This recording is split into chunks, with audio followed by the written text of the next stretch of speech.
You'll find a Mets fan. Let's go. This is a Mets year for all your Mets here. Let's go. Bring it home. Bring it home. Bring it home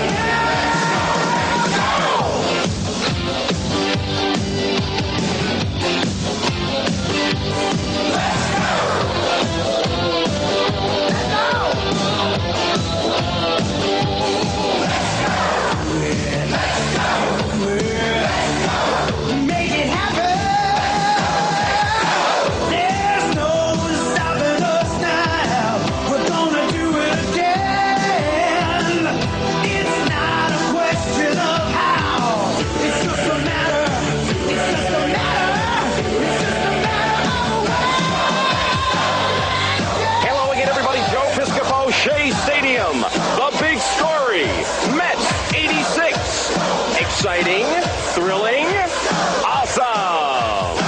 Let's take a look.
What's up, Met fans? Welcome back to Talking Mets at Raw.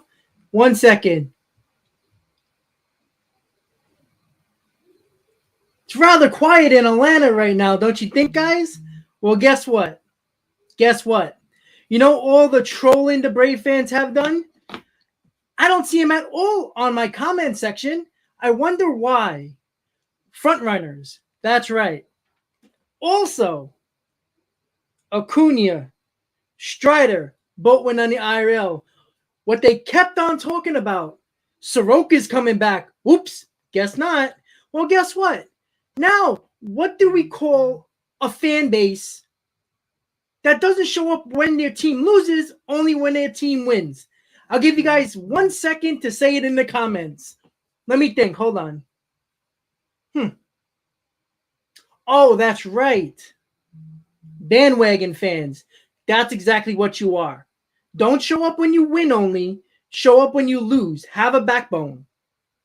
Sorry to say that, but there's a few not all of them, but some of them, who are very, very bandwagon-esque type fans. You don't show up only when you win, right? That's the problem that I have with a lot of these fan bases. And you know what? There's some Met fans that do the same thing. So you guys know I'm not just all about just giving it to the Braves fans or the Philly fans, because the Philly fans haven't showed up ever since what? July? So it's not just about the Braves fans. It's just that they've been so relevant about coming on the stream because it's been since what, June? They've been talking about taking over first place, and we're still waiting. And apparently they're better than the Mets. Apparently they're better than the Phillies. Well, they didn't look like it the last 3 games because they lost 3 in a row. So with that said, guys, thank you for tuning in to Mets pregame live right here on Talking Mets and Rob. You know the deal. Hit on that like button early so we can get more people in their stream. Probably Met fans, because we know the Brave fans ain't going to show up. Even if the Braves win today and the Mets lose today, they probably still won't show up because they're still, they got to lick their wounds, because all of a sudden Strider is probably not going to be ready for the Mets series. And even if he is, he's going to be off for about 10 to 12 days going into that series. And we all saw what happens when Brave fans were talking about, oh, Matt Olson is so much better than Freddie Freeman.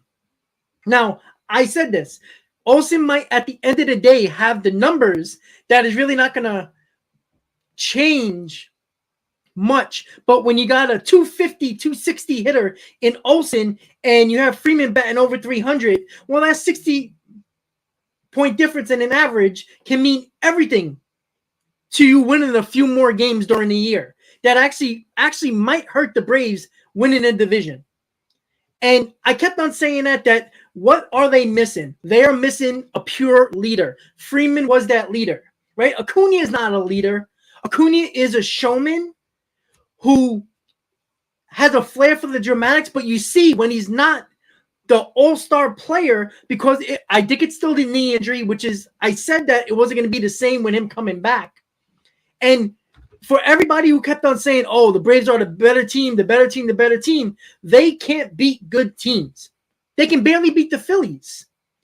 Yet everything I want to hear, oh, well, they beat the Astros a couple of times, and they beat the Dodgers. Okay, great. So, but you have Philly in your division. You have the Mets in your division. You can't beat the Cardinals, right? How many other teams that you can't beat in the National League? I'm sorry, guys, but before we get anything into the Mets, this is about the Braves, because we've heard it all year. It's game 153 today. The Mets officially have 10 games left, including today. There is no reason for any Brave fan or Mets fan to say that any team is better than the other. All right? All it comes down to for the 162-game season, the hell with the playoffs. I'm talking about right now. Because in the playoffs, everybody knows that anybody can win at any given moment. Right? Nobody expected the Nationals, and nobody expected the Braves to win last year and the Nationals in 2019. So you make the playoffs, you can win. I'm talking about right now, right? The Mets are not better, but record shows we're 2.5 games better than you. And you know what? We're probably going to be a better team at the end of the year when it comes to when the playoff starts. And again, I said it to the Braves fans, and they don't want to listen. The same way some Met fans don't want to listen. Nobody wants to get in that wild card series. I don't care how good you think you might be are. When you have to throw your best 3 starters at the very least, or at least the best 2 starters at the very least in a wild card round, and then only 2 days later face a team in the NLDS, you're going to have a disadvantage no matter who you are. And yes, Castillo did sign a big deal. I think it was 5 years, $108 million. So that is a good deal for Seattle. I mean, and for everybody who thinks that everybody's just going to be ready to go, and that, oh, it doesn't matter if the Braves make the wild card, they're a better team. Well, guess what? When you got to play another round and then you're already behind the 8 ball, it's not as easy as you think. You got to remember, the Braves didn't have to worry about a wild card last year. They went right into the division series with 88 wins. And I think everybody forgot that they weren't that good last year. They had a good month and a half, and the Mets had to fall apart for them to win the division. I think people forget about that. They got hot exactly at the right time, right going into the playoffs. That's why they were so good. You don't make it. You don't. Who cares how you won and how you won a championship, because that's what matters. But you have to understand the fact that don't act like you were the best team in baseball last year who rolled through the season and rolled through the playoffs and win the World Series. That wasn't the reason. You were a bad team for about 120, 110 games. The last 50 games of the season, when you made that trade, around 60 games, that's when you went on that run. So before anybody acts like, if you're the best team, you're just going to win, the Braves weren't the best team. The teams that the Braves beat going into the World Series in the National League were all better than the Braves. But that didn't matter. So before you talk about who's better, it doesn't matter. It doesn't matter. Especially when you talk about during the season. All right? And I can guarantee you guys, if the Mets win the division, at the end of the year, you're going to hear Brave fans, oh, well, Strider got hurt the last 2 weeks of the season. Oh, Acuna got hurt. Oh, Soroka didn't come back. You're going to hear all the excuses, yet they're not going to say that Scherzer missed 9.5 weeks and DeGrom missed a half a season. Yet we lost McNeil and Marte for about 2 weeks, 3 weeks out of the entire year. So our best players, our best pitchers, altogether were almost 5 months, 4 months of no best pitcher when Bassett was basically our ace, and we were rolling Trevor Williams out there and Zapucki. I mean, come on. Like, there's no excuse when it comes to an injury, because we didn't have the best pitcher in baseball and the second best pitcher in baseball for nearly 12 weeks. So there's no excuse, okay? The Mets could have easily fell apart and nobody would have batted an eye when Scherzer went down, knowing that DeGrom was out for the first half. It's just that simple. And if the Brave fans kept on, you guys were in the stream, if you're going to continue to bring up Soroka, who hasn't pitched in 2 years, a guy who you're expecting now, he has great stuff when he is on the mound. But you can't expect him to come back in September and be an ace. It just doesn't make sense. And we all know about Strider, right? Good job by him. 16 strikeouts, getting the Braves record for strikeouts against the Rockies. That's great. But you also were at home against a Rocky team who is one of the worst teams on the road this year. And that's about it. Steven, they're not going to bring up Alvarez. I know there's some talk about it, but he's not on the 40-man roster. They would have to make a move on the 40-man to push him onto the 40-man roster. So I don't think they're going to do that. And to bring him up for like 9 games, I doubt it. So with that said, guys, Mr. Met is going to make an appearance right now and says 96 and 56. And what does that say? Hold on. I got to read. Let me see. Oh, what's today? September 24th. What's this say? What's that say? Oh, first place. Wow. According to the Brave fans, we were supposed to be in second place by August, right? Oh, my God. Well, guess what? You'll have an opportunity to do what you have to do when we play you in a week. And I'm not declaring a division title because I am never that type of person. Because unlike some fans, I don't put the cart in front of the horse. I never do that. Because baseball is baseball. Anything can happen. Right? The same way the Braves lost the last 2 games to the Phillies. And the Phillies looked like the better team. You had Suarez outduel Fried, excuse me. And then yesterday, Odorizzi does what Odorizzi does. Give up a lot of runs. And they couldn't touch Nola. And again, I don't want to hear about Acuna. I don't want to hear about Strider. And I said, remember, Brave fans even said this in my comment section. You guys can check. I don't delete my comments. Check it. Guess what? They said, oh, it's only oblique soreness. He'll be back. They're saving him for the Met series. Oh, yeah. So the Braves want him to have 9 days off before his next start to face the Mets. That makes no sense. You don't want to give a pitcher 10 days off. It makes no sense. So it was obvious that oblique soreness is not going to just go away. I mean, we've dealt with this already with how many pitchers now and how many players. Come on. So Strider possibly might not be ready for the Mets series. I know they backdated it a couple of days, but I believe they put it on the IL today or yesterday. So it's backdated like 2 or 3 days. So even if he does come back, are they going to pitch him without him throwing a ball for like 9, 10, 11 days and throw him out there for the Mets series? Like I said, if I'm the Braves and if the Mets are more than 3.5 games, 3.5 or more up, why even bother risking Strider to get hurt just to pitch for the Mets? Because you got to remember, guys, going into the series against the Braves, if the Mets are 1.5, 2.5, 3.5, add an extra game to that, because the Mets only have to win one game in that Braves series, and the Braves would have to win be a half game ahead of the Mets at the end of the year, because the Mets will have the tiebreaker. So right now, 2.5 is actually 3.5 at the moment.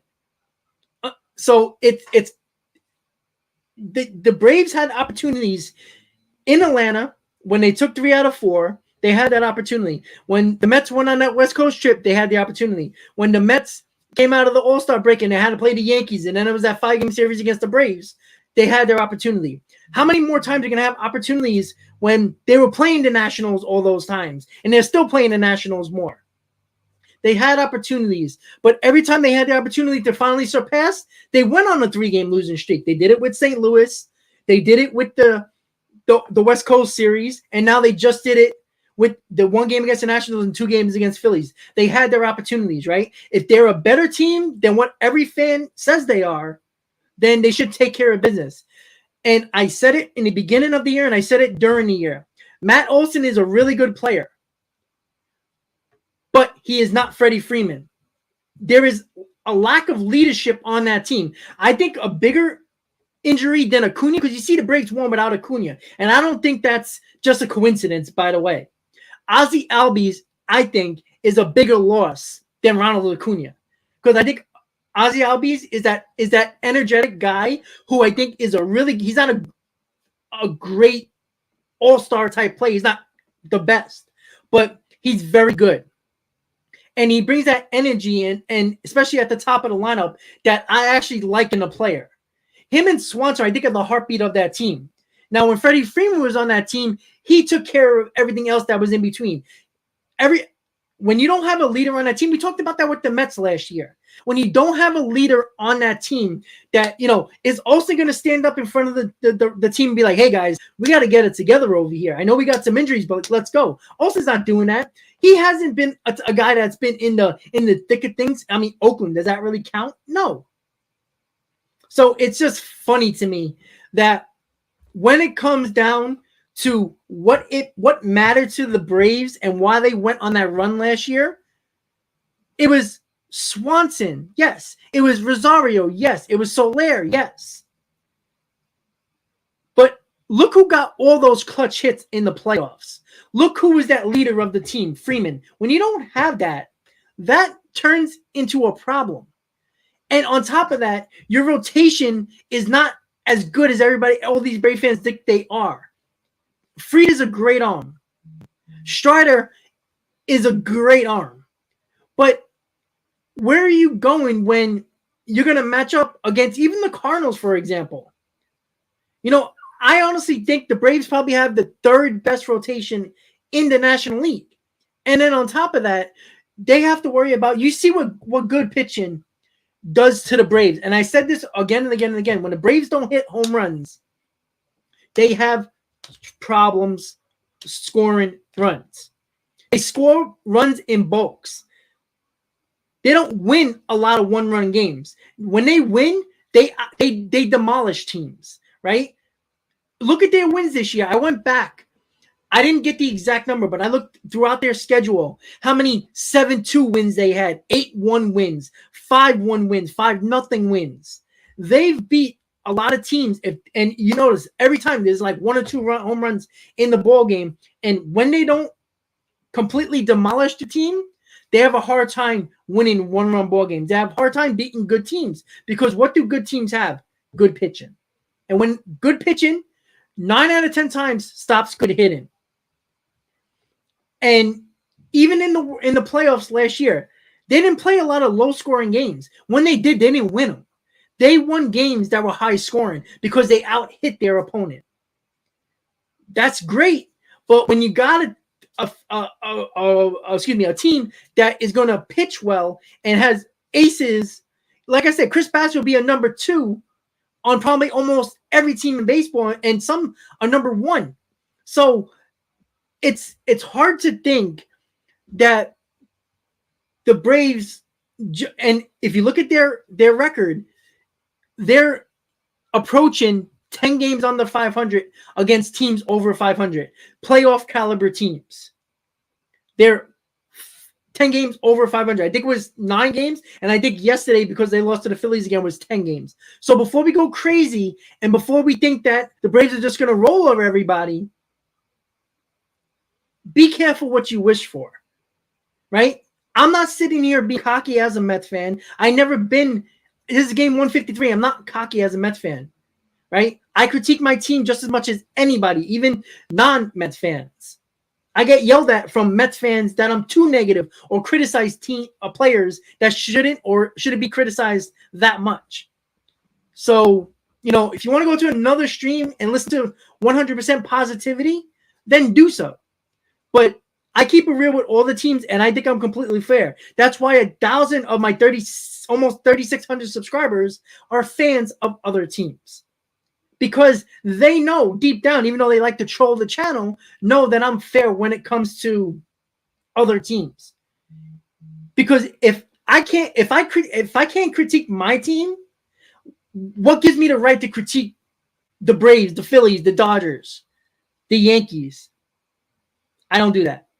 If I can't critique my team, I'm not going to critique your team. But I critique my team enough where I can get on other teams. Because it's a fact, because you can all look at the comments. You guys been here from a long time when it came to what fan bases do when their team wins and the Mets are losing. They pop up out of nowhere. I haven't seen them on the stream in 2 days. Where have they been? Nowhere. Mets fan MB, thank you for the super chat, buddy. How you doing, buddy? Once again, guys, don't forget to hit on that like button. We're gonna wait for the 4:07 time. That's when the Mets versus Oakland game 2 of the series starts.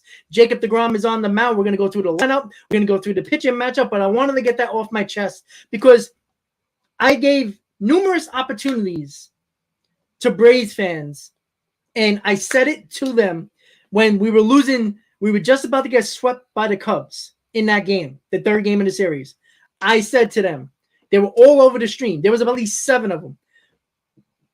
Like the guy that called me, that redheaded whatever, that fat whatever he called me, right? Haven't seen him since, right? I said to him, be here. He says, I watch the stream, but I don't talk. But he only talks when things go well for him and his team.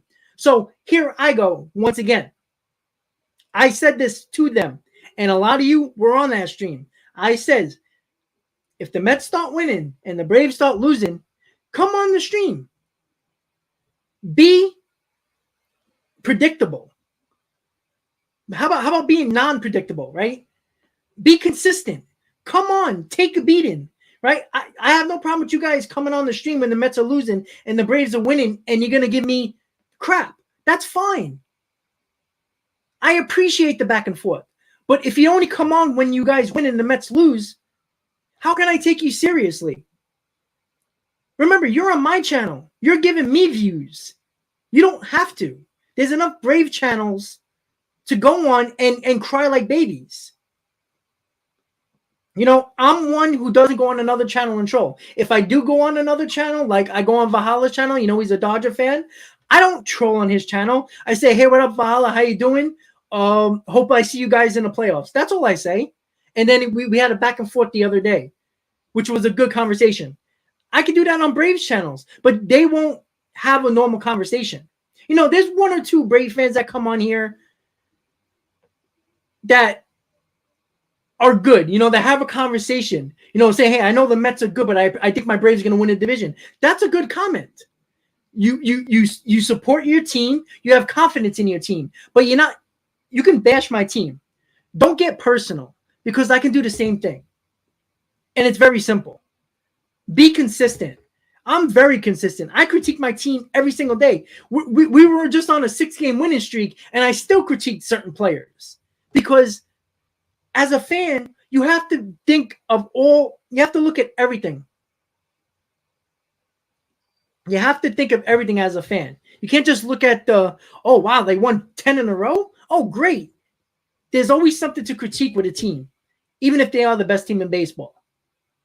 Even if you are the Dodgers, the best team in the National League, record-wise. There's things to critique, right? Kimbrel just got taken out of the closer's role. Well, that's their closer, so what are they going to do? It's just how it goes. And yes, Brian Salicata is the man. I work overnight, so I listen to him all the time. I mean, unfortunately, I got to listen to Keith McPherson first before he gets to Salicata. But me and Keith McPherson went at it a couple of times. He hung up on me twice already. But, hey, listen, he can't take the heat. He just likes to give it. So that's how it goes. All right, guys. So with that said, Mets, A's, 407. The Braves, Phillies start at 405. So it's very interesting that the Yankee game was the only game that started at 1 o'clock today on a Saturday, which is very interesting, by the way. But again, 405 Braves and Phillies, 407 Mets and A's. And our boy Jacob deGrom is on the mound today. He has one of the best records in baseball in day games, so I expect him to do well. How far is he going to go? I don't know, but I want to see 7 innings from deGrom. I want him to hit that 100-pitch mark again, because I don't want to see, he pitches 100 pitches. I don't want to only going to pitch him 90 today. No. Give me 100 pitches. Give me 7 innings. If you give up a couple of runs, all right, fine.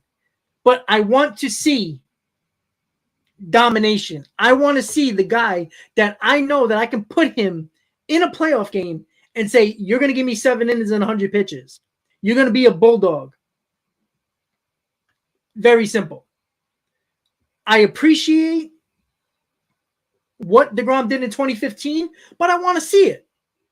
I want to see it now. Excuse me. I just want to see it now. Because in my opinion, I thinking the way I want to structure game 1 and game 2, I want deGrom to go into game number 1. And some might disagree. The reason why is because I trust Scherzer enough to go in game 2 if we lost game 1 and give us a great game in game 2. I have confidence in that. If Scherzer pitches well but loses that first game, I don't know how much confidence I have in Jacob deGrom in game 2 to get us that win. I don't know if that's because he's been hurt. I don't know I haven't seen him in the playoffs in 6 years, 7 years. I don't know. But I have that feeling that deGrom's going to get that number 1 start. So you have that backup with Scherzer to be that number 2 starter. So with that said, guys, you know why we're here. So hit on that like button. Let's get the stream out to more people. It is 3:53, so I'm going to go through the lineup and the pitching matchup just now. Let me just change it over so you guys can see the screen. Give me 1 second, guys. Alrighty. All right, guys, just give me 1 second. So, as you know, the former Yankee prospect that was one of the guys traded for Frankie Montas, Ken Waldichuk, the lefty, is pitching today. He has a 7.13 ERA. Hasn't fared well in the majors ever since they brought him up from that trade with the Yankees. But again, we know, except for yesterday, the Mets destroyed that left-hander yesterday. The Mets historically in the season struggle against left-handers. You look at the lineup and you'll see a little bit of difference. You got Jeff McNeil leading off today, which is pretty cool. I think people have been asking for that for God knows, since game 1. So with that said, our boy Jacob deGrom is on the mound for the Mets. And of course, Ken Waldichuk for the Oakland A's. So with that said, let's look at the Mets lineup. Jeff McNeil leading off playing left field. Mark Canha center field batting second. Francisco Lindor batting third playing shortstop. Cleaning up is Pete Alonso playing first base. Eduardo Escobar, who had a grand slam first time in his career, batting fifth playing third base. Darren Ruff, who got a hit yesterday, which, wow. Right field batting sixth. Luis Guillorme, second base, batting seventh. Mark Vientos, who was 2 for 3 yesterday, DH, looked a little better at the plate, which is nice to see. Batting eighth at DH. And Tomas Nido catching, batting ninth. That is your lineup for our New York Mets against Ken Waldichuk of the A's. For the A's, they got Kemp left field batting first. Manchin third base batting second. Murphy DH in batting third. Brown center field cleaning up. Garcia, first base, batting 5th. Capel, right field, batting 6th. Langoliers, catching, batting 7th. Diaz, second base, batting 8th. And Allen, shortstop, batting 9th. Versus Jacob deGrom of our New York Mets. So that is your lineup. Game day is officially up. I'm going to put the lineup scrolling on the screen just now so you guys know who is in the game. And at the moment, the Mets are 2.5 games up on first place, 3-game losing streak for the Braves. The Braves look absolutely lifeless in this Philly series. In total, what did they score? 2 runs. Was it 1 run? 1 run in 2 games against the Phillies. I forgot who's pitching for the Phillies today. I didn't check that, but I'll check that in a second. But the game's going to start in about 10 minutes. So make sure you get everything ready, hang out, enjoy your weekend. Hopefully everybody has fun. I don't think he's hurting. I just think that, the Mets gave themselves a little bit of a cushion, quote unquote, in the division, 2.5 games. So, give Nimmo a day off. He looked like he was hurting a little bit more than McNeil. So give Nimmo a day off. It's not the end of the world. I guarantee you late in the game, if you need him defensively, you can throw him out there, or you need a pitch hit assignment, you can get him out there. So with that said, you got one of the best pitchers in baseball on the mound today against a really bad Oakland team. But we've seen it with Jacob deGrom his last couple of starts. Even with bad teams, he gives up. He's starting to get tired around the 6th inning, 7th inning or so. And he's starting to lay cookies up there and giving up home runs. And that's what I don't want to see from them.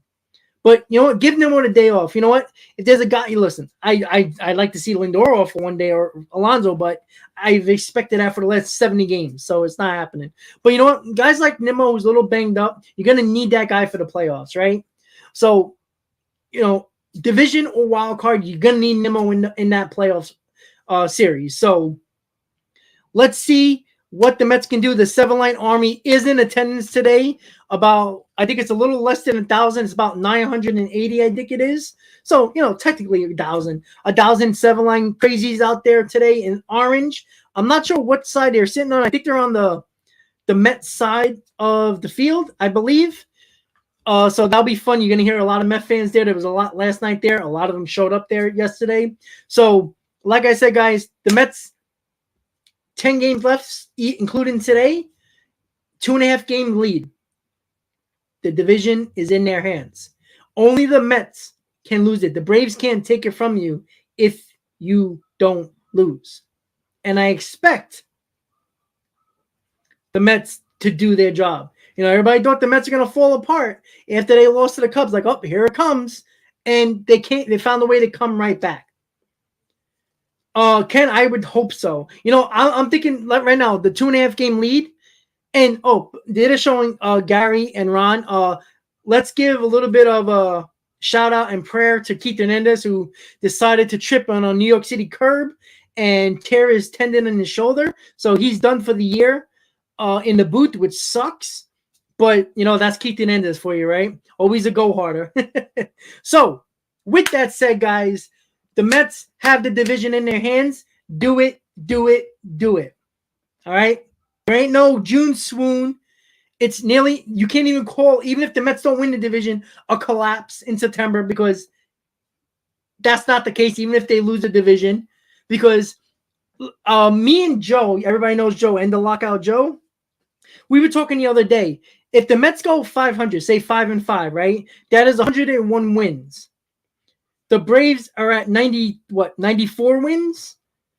They have to win. They have to go at least 8-3 in their last 11 games to get to that. To get to beat us 102 games. They can't go 7-4. They can't do that, because then they tie us, and unless they sweep us in Atlanta, we win the tiebreaker. So, again, the Braves have to go in these next 11 games. They have to go on a crazy run. And, of course, that is possible. They've found a way to do it all year. But the pressure's on them now. So they have to do that. And can the Braves go 8-3, 7-3, 7-4? Yeah, I think they can. But that only ties the Mets if the Mets go 500. And if the Mets go 500, well, that's not necessarily bad because they'll still have 101 wins. But in the next 10 games, could they go 6-4? If they go 6-4, the Braves have to run the table. And I know they're good enough to do that. But still, it's not going to be easy, right? And like I said, they better win the next 2 games against the Philadelphia Phillies. They can't lose 3 out of 4. Because if the Mets win one of these next 2 games against Oakland, they're guaranteed to have at least a 2.5 game lead going into the Marlins series. So the Braves better get it together, because if they don't, there's about, I think by the time the Marlins series starts, the Braves and the Mets will have the same amount of games because of the Mets off days. So here we go, guys. Down to the stretch. If anybody told you the Mets would have 96 wins and have a 2.5 game lead with 10 to play, every Mets fan would have signed on the dotted line for that. So we're getting ready. Again, I don't expect anybody but Mets fans here, because I know Brave fans are probably in the distance. If they're watching, hello. They're not going to say nothing. One of them might. I think I know which one it is. I'm not going to name them. The one guy who actually has a normal conversation as a Braves fan. But most of them are just, in the background, just waiting to pounce, because that's what they like to do. So with that said, we got about 5 minutes until game time. You know the drill, guys. Game day will stay up. You got the SNY broadcast ready to go. Gary and Ron on the call. And congratulations to Wayne Randazzo for calling Albert Pujols' 700th home run on Apple TV. It was a really nice call. If you didn't hear it, go back and listen to it. He made a great call. And you know what? That's a guy who hasn't been doing it that long. Yet, Michael Kay still has to rehearse his 61st home run call for Judge when that happens. So, oops. Yeah, they usually, the TV channels used to do the DS games for the AL and the NL, but again, money talks, guys. So again, we're just waiting for the game to start. So make sure you hit on that like button, guys. We got 87 for the Mets pregame right now, so that's awesome right now. I'm expecting over 100. Again, working on the road to 4,000 subscribers, and I couldn't have done it without you guys. So it's been a pleasure this year for not just Met fans, but during all the fans, tons of Dodger fans, tons of Philly fans, tons of Yankee fans, and recently tons of Braves fans, especially the ones that subscribed during the lockout, because I was the only one from meeting one until they finally finished the strike, the MLB strike, that was doing live streams 6-7 hours every single day during the lockout to keep you up to date on all the lockout news. And I think more people got an appreciation for the channel. And it was more about being a baseball fan than who was wearing what cap. And that was the best thing about that. And I do appreciate that. I know the year's not up, but I want to get that in before the game, because there's going to be a lot. There's going to be a new intro for the playoffs I'm working on right now. When the Mets are off on Thursday, I'm probably going to head to Citi Field and do take a couple of videos of Citi Field, Tom Seaver statue, and do a new intro going for the playoffs, getting that started. So it's going to be good. And I hinted at it last stream. I'm going to be doing a little Aaron Judge poke at Yankee fans, a little bit of intro, not a little intro, but maybe a 30-second video. What I'm going to do is going to be kind of hilarious if I can get it completely done. I'm talking to somebody to get something done really quick so I can put it into the video. I don't know if it's going to work out, but if it does, it's going to be hilarious. And it might go viral, to be honest with you. So we'll see. With that said, we got about 2 minutes until game time. You know the drill. Game day up. Listen to the volume on the SNY broadcast. Let me know if you guys can hear it. That's the main thing. Jeffrey has something to do with that, but what I'm going to do is going to piss off Yankee fans. And look, it's not the Yankee franchise. It's the Yankee fans, all right? So it's going to be fun, all right? And it's going to piss a lot of them off. I can guarantee that. And I'm not wishing that. Because I honestly think it's better for baseball for Judge to be a Yankee, especially if he breaks breaks Roger Maris's record. But you know, I gotta poke the bear a little bit. You know what I'm saying? It's a little fun. You know, all the years I took crap for years and years and years when the Mets were terrible from Yankee fans, and I just love. My glory days, you know, my high school days, my early college days was in the prime of the Yankee dynasty, especially the high school days. So I had to deal with terrible Mets teams during that time. You know, I'm not talking about 99, 2000. I'm talking about like 2002, 2003, 2004. I know the Yankees didn't win World Series there, but they were still teams that were always ready to win World Series. They made a World Series in that time frame. It was just terrible. And Keith, that's true, but in all honesty, the Braves series is not going to be irrelevant at that point. You know, unless the Braves lose the next 4 in a row and the Mets win the next 4 in a row, then that would be, what, a 6.5 game lead? Then it would be irrelevant because the Mets might have a half a game. Even if the Braves sweep the last 6 games and the Mets lose the last 6 games, they can clinch them. But I doubt that's going to happen. Again, it's obviously, it's mathematically, it can happen. But I think I think the Mets are going to either clinch or clinch the division in that Braves series, or going to have to take it to the National Series to clinch it. So with that said, guys, here we go. Mets are coming up. Listen to the stream, to the call. Let me know if you guys can hear it. Let me know in a comment. And legs and fingers of Jacob deGrom. Here we go, guys. Here we go. It's interesting whenever I'm talking to Jacob. I'm gonna put the Braves score up during the Mets game, so you guys can keep updated on that.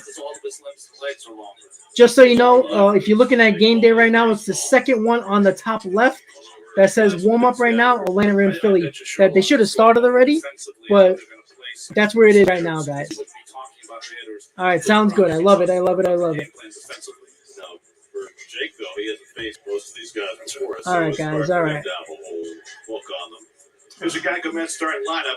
Brandon Nimmo just getting a day of rest. Remember, he tweaked his listen to Cohen in the Mets lineup. Last night, played for 6 innings, came out. He'll sit today, play again tomorrow. So Jeff McNeil, for the first time since April, will lead off for the Mets. All right, Ken Waldichuk. Will make his 5th Jeff McNeil leading off. 7-line Army is already pumping. Here we go. University High School in San Diego. I'd love for them to clinch in Atlanta. Oh, that would be great. Talk about shutting up Brave fans. There it goes. You hear him. There you go. 7-line Army. There you go. The orange looks beautiful, guys. Jeff McNeil, 3 for Come on, 5 Jeff. last night. And a double, drove in a run. And the first pitch of the day from Waldichuk is fouled back, and we're underway. Well, defensively, you see for the Athletics, 15 out of 16 runners have been successful against the Shea Langoliers, Machine, Allen, Diaz, and Garcia. Garcia had a home run last night. Kemp's in left field, second base last night. Right, Koo, don't worry about it. It's all about what the Mets do. Capel and right. First breaking ball is in for a strike from Waldichuk. Waldichuk got very good stuff.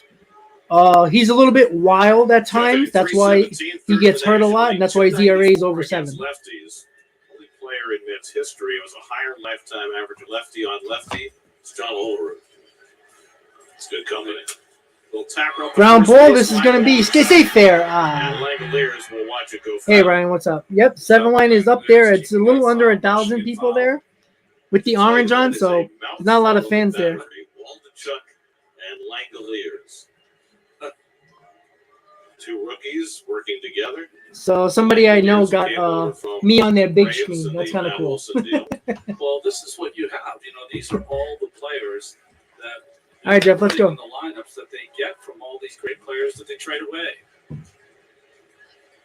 the way, speaking of Matt Olson, he's been benched today by Brian. Well, I couldn't get off. I already have all my time. I'm saving a little bit for the playoffs. I might take a road trip during the playoffs. Good eye. I'm thinking I'm going to see if whatever the Mets do. if they play in the divisional round, depending on who they play, I might take a trip down there during the road games. Yeah, that stadium's always empty, man. But when your team trades out all your stars, I wouldn't show up either. Against the Mets earlier this year, the left-hander. Jeff McNeil staying alive. You like that? Garcia, who's playing first base today, who hit the home run. Since Olsen has left this season, the A's have used 12 different first basemen. Wow.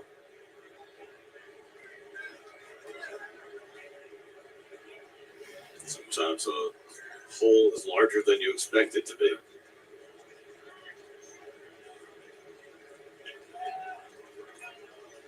Waldichuk with the 1-2. And there you go. That's a base hit. There we go. All right, Jeff. Last night, 2 of them hit to left field, and he opens this ball game with an opposite field single. His 158th hit of the year. Well, he just loves hitting on the road. Look, I'm praying that the A's move to Vegas. That would be a road trip within itself for the 7 lane. Staying on the strip, that would be half of us won't come home. I'll tell you that. Because we party on the road with the 7 line. There's no joke.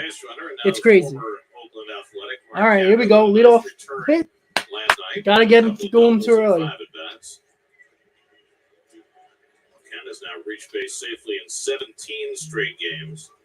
On base percentage, 5th in the league, right behind McNeil.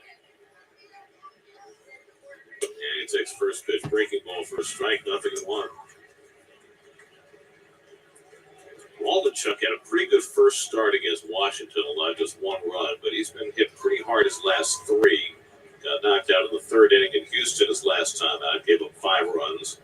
In an 11-2 loss. Yeah, 10 runs in 7 2/3 innings in his last 2 starts. Just getting his feet wet in the big leagues. 24. Yeah, I like the A's announcers. Look, they can be complete jerks. They can be complete jerks, knowing that their team is so terrible. They can just be ass. You know what? But they're not. They're extremely fair. I listened to them yesterday as well a little bit. They're good. They're fair. And that's all I want an announcer to be is fair. Not a complete homer. I expect him to be a little bit of a homer, but come on. Oh, that's cool, Steve. Yeah, it was in Lot K in the parking lot of the Coliseum. Yeah, they tailgated since like 9:30 this morning.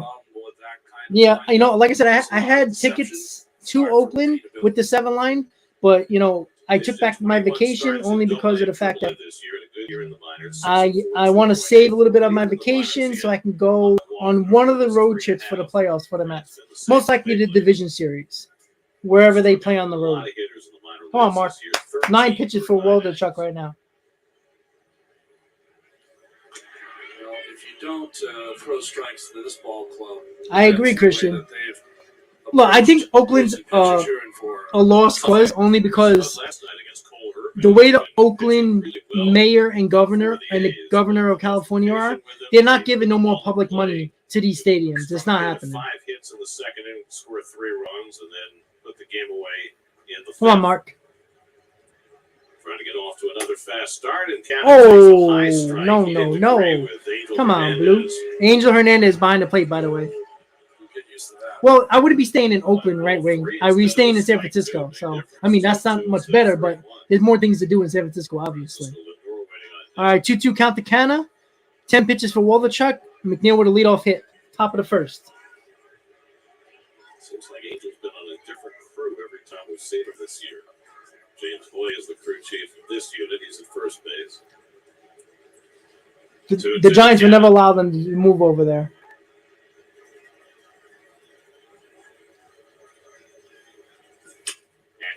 That's going to drop. Yeah. McNeil's going 1st to 3rd. 1st and 3rd, nobody out in the 1st. Here we go, baby. Good job. There we go. I love it.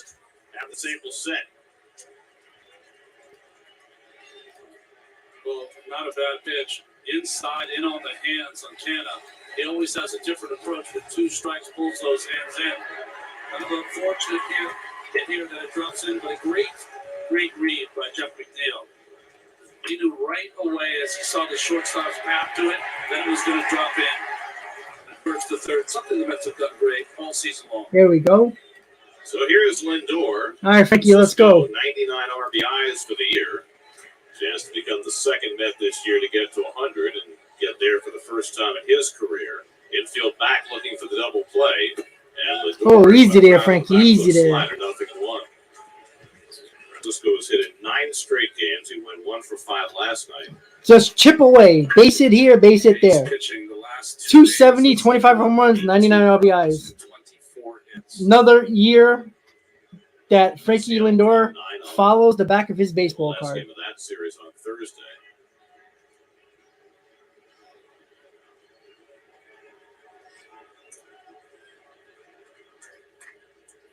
Lear's setting up inside, and Lindor fouls off the high fastball, and it's 0-2. Not exactly where Waldichuk wanted it. Lindor with a 9-game hitting streak. Lindor has raised his on-base percentage after the All-Star break, 50 points from where it was before the All-Star break. 324 on-base percentage before, 374 after. He has really had himself a terrific year. 25 home runs, Come on, Frankie. 9 driven in. He drives this Stay one fair. from the left field corner, hooking. Foul. Oh, just foul. Had home run distance easily, but Lindor Damn it. just barely yanked it foul.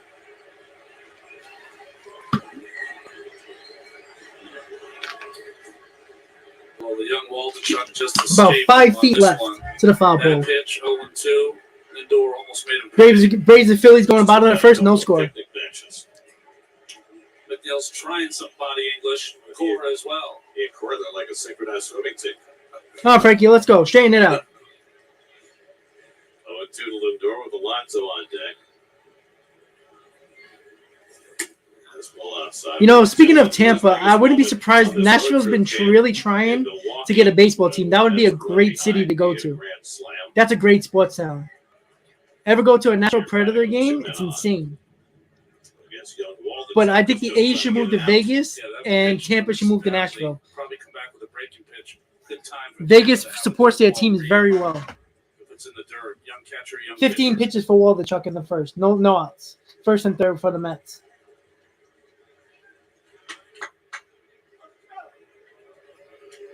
On that throw to first, McNeil immediately dashed 2 or 3 steps down the line, just in case that ball might be bobbled at first base. Mets have been so alert on the base paths all year. And now when these games mean the most, they've really been on point.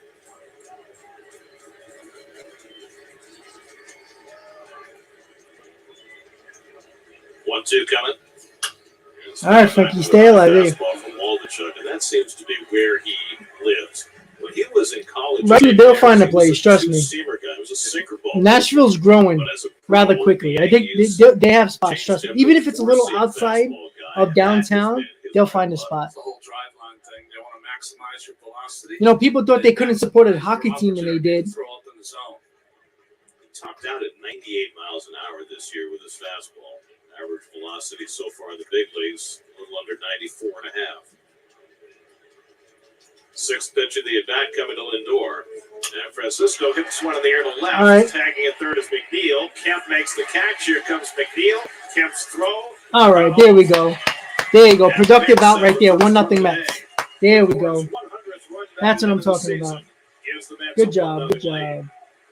Good job. First time since 2008, the Mets have had multiple players with 100 or more RBIs. Alonso, of course, won't pass that milestone with 121, and now Lindor reaches 100 for the first time in his career. Well, congratulations to Lindor. There we go. 100 RBIs for Lindor. And finishing it off with a hot September. Great season by Lindor. Right to the numbers on the back of his baseball card. Average, along his career average, RBIs, much about 8 or 9 more than his average career, and home runs around his average in his career. So it's perfect, exactly what you want from Lindor. Come on, Pete. The Mets fans getting the Pete Alonso chant going. 7-line Army, Chan and Pete Alonso. Always cool. Fans at It's going to be a party. If you're in Oakland and you're not with the 7-Line Army, go to the tailgate after the game in Lot K. It's going to be a party after the game. We had a good crowd last night because of the fireworks, and it was a lively crowd of predominantly A's fans, better than 18,000. They have fun here even when their team is losing. 100%. Oh, goodbye. Yeah, 3-0. Yeah, all right, Pete. 38th home run. 3-0, baby. Let's go. That's how you start a first inning, baby. That scoreboard's going to ring up just now in Philly. Going to piss off Brave fans. They wave the flag, baby. Wave the flag. Let's go. That's what I'm talking about. Let's go, baby. That's what I'm talking about. Yes. That was a shot. 3-0 Mets. Top of the first. There you go. Look at that orange wave right there, baby. I see Darren with waving the flag right there. That's what I'm talking about. Yeah, Steve, go there. Trust me, buddy. They're really good people. Everybody's friendly. They'll give you beer. Joe, what's up, buddy? Hope you're enjoying your party. 3-0 Mets, baby. That's what I'm talking about. Now he's at a 2-run shot here in Oakland, so he's having himself a terrific road trip. Pete's going to have 40 home runs by the time the season ends, baby. That's what I'm talking about. That was – he turned on that ball. Remember, that's the ball he's been swinging under over the last couple of weeks. So, good at bat by Pete Alonso there. A grand slam last night. He flails a back foot slider, 0-2. And, Andrew Hernandez rings up everybody. So, look at that. Look at that overhead shot. Love it. Woo! Pulled his hands in. That wasn't a bad pitch, but he turned on it. That's for sure. All right, Eddie, let's go. 3-0 Mets in the top of the first with 1 out. 21 pitches for Waldichuk. Ken, I'm crying for Braves fans. Well, you're not going to see him today, that's for sure. And, hey, what about this, guys? This is even more shocking. A 3-run lead for Jacob deGrom. A's early again. Last night it was 3 runs in the second inning against Cole Irvin. All right, Eddie, let's go. Today, 3 runs right out of the gate against Ken Waldichuk. And for a Mets team that has struggled against lefties a good portion of the year, these are positive signs. These may be less experienced left-handers, but still, the Mets' numbers against lefties have been depressed for most of the season. And so far in this series, they're jumping on the lefty starters early. The A's starting pitcher. They have been. Jake's been giving up the leads, honestly, lately. But he's still a great pitcher, so I expect him to do well. 2-2 to That's the way I see it. He goes down, all right, 2 outs. Escobar struck out. So Waldichuk has his first strikeout. Phillies are still at bat. Looked like Harper walked with 2 outs in the first. Straight night. Ruff went 1 for 4 last night on a hard hit single. His first time up against Cole Irvin. That was certainly a good sign for Ruff. Let's try to plug a hole in right field with Starling Marte out. Marte, by the way, went home today. He and Carlos Carrasco and Taijuan Walker all took the coast-to-coast flight. Marte so he could continue his rehab back in New York. Carrasco and Walker so they can be well rested for their starts against the Marlins Tuesday and Wednesday. Ruff takes a fastball for a strike, 1-1. I always feel when you leave the West Coast and go to the East Coast, it's not the day after, it's the second day that you feel a little of the effects. So that'll be the third day for Walker or Carrasco. 4th day. All right, so they're going to the top of the second. It's a lot of flexibility in their rotation right now. As Ruff goes around. No score. Scherzer goes tomorrow. And then with the off day Monday, the off day Thursday, Buck and his staff and Billy Upwork, they can all look at the standings, try and figure out what the best configuration for next weekend in Atlanta will be. Complicated by the fact that there might be some rain in Atlanta next weekend, too, with that hurricane that's due to come up through Florida. Once you come to Ruff, it goes down. Alrighty, so that ends the inning, but not before the Mets give an early first inning lead for Jacob deGrom. Pete Alonso with a 2-run home run and a sac fly from Francisco Lindor. Your big boys got the job done, and that's exactly what you need to do against a bad team. Beat them up early and don't give them a chance. So bottom of the first coming up, Jacob deGrom's coming on the mound. So that's a good start for our Metsies. Once again, guys, the Braves and Phillies score is on the bottom, right there on your left-hand side. Bottom of the second, there is no score. With that said, once again, guys, we got 100 in the stream right now. Don't forget to hit on that like button so we can get the stream out to more Mets fans, because you know for a fact, pretty good chance, Brave fans are not going to show up today. Oh, that's funny. All right, I'm just looking for something, guys. Just give me a second. Don't mind my quietness. Roberto, how you doing? Honestly, I said this, Roberto, yesterday, and before the Phillies series, I said that, number one, the Phillies are desperate. It wasn't even about the Braves. It was about the Phillies being desperate, because I honestly think, even though we wanted the Mets to sweep the Brewers, that Brewers game that they beat the Mets put a little pressure on the Phillies. And I think the Phillies had to step it up a little bit, because they got a game closer because of that win against the Mets. The Brewers did against the Phillies. So the Phillies had to step it up. You know, they can't lose 3 out of 4. They couldn't lose 3 out of 4 against the Braves. They had, at the very least, split, so they somewhat kept their third wild card spot from the Brewers. And that's what I was just thinking. So, and that's what I was thinking. Not only do they're starting to get desperate because they got to win ball games, but, you know, there's only, 10, 11 games left for them, and they got to beat the Braves. It's just that simple. And the Braves have a hard time with the Philadelphia Phillies. They're basically 500 against the Phillies this year. I think they're one game under 500 now against the Phillies. So that's unfortunate, but that's not our problem, right? All right, Jacob deGrom coming to the mound. Pitch number 1. In baseball, Tony Kemp leads off against him. It's the One first pitch, on the ground down to Alonso. 1 out. One pitch for DeGrom. There we go. And 1 retired. Steve, you're the best, man. That's awesome. And at the game, that's awesome. I love it. That is 4 walks.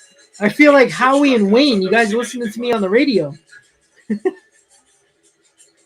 Yeah, the Phillies are number 2 right now because they just passed Seattle. Oh, Seattle. Excuse me, San Diego. The leadoff hitter the third time around is 5 for 8 with 4 home runs against him. 4 of the 5 home runs that he's allowed this year. Yeah, exactly. One game over. Okay, one game over 500. Still, you're 500 against a team that I think we all believe that the Phillies are. I mean, I guess you could say they're a playoff team, but they're borderline. I would even say they're a good team. They got a lot of, they make a lot of errors, and their bullpen's not good. They got a good starting rotation. But let's be honest, that's the reason why they won the last 2 games, because their starter went long. Suarez went far in game 1. And game 2, the offense got alive and never gave the Braves a chance. They didn't really have to go into the bullpen in a pressure situation. Oh, Steve, that would be great. I wish Citi Field would have good Wi-Fi. All right, that's a base hit. 100-mile-an-hour fastball. Machine with an opposite field single. And the A's have really. All right, so Machine with a 1-out base hit. Well, Machine's average at AAA this year was .324, so he's one of their brighter prospects as far as an offensive future star for this Oakland Athletics ball club. It's had a good month of September. He continues that with an 0-2 pitch base hit against DeGrom. He should pat himself on the back after getting a hit off ground. I mean, there might have been those who didn't expect that to happen all day. Yeah, that was hit hard. He was playing off the line a little bit. 2 for 4 with a double last night. He's DHing today after catching last night. Jake starts him off with an upset. Well, you know what? Look how many players that has not had much success as a are DH, not that good to have no hitters. So look, no hitters come down to luck. That's basically it, So Travis Sano got a leadoff double in the top of the second. Almost got thrown out at second, though. DeGrom's a little bit off right now. He's number 1 in 110 hits, 45 extra base hits, and 56 RBI. Born in big skill, grew up in Ohio, went to Wright State.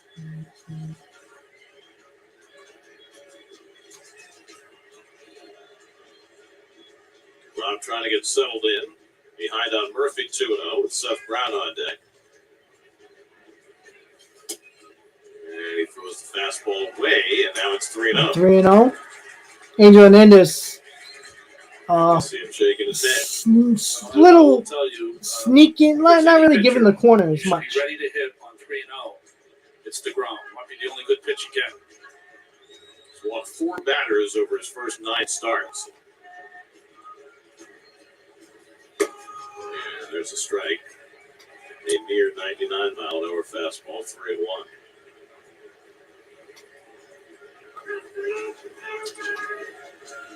Buck Showalter was talking about it before the game today, and it's so true. We judge DeGrom on an entirely different plane of existence than we do every other pitcher.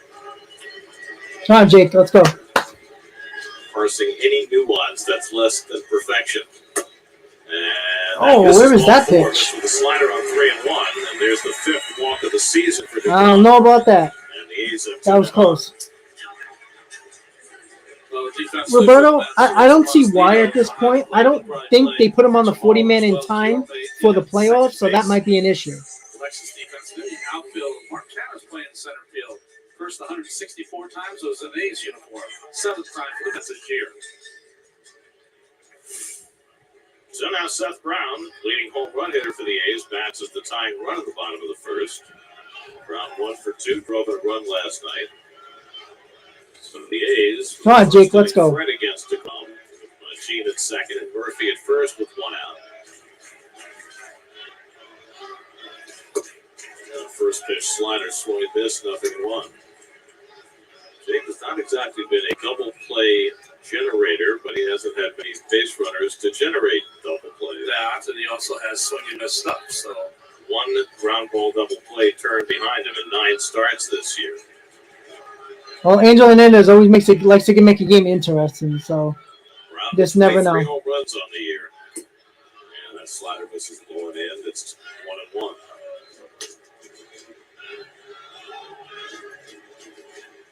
Braves and Phillies have gone to the second inning, no score. Phillies have taken the first 2 games of that series, trying to hand the Braves their first 4-game losing streak of the year.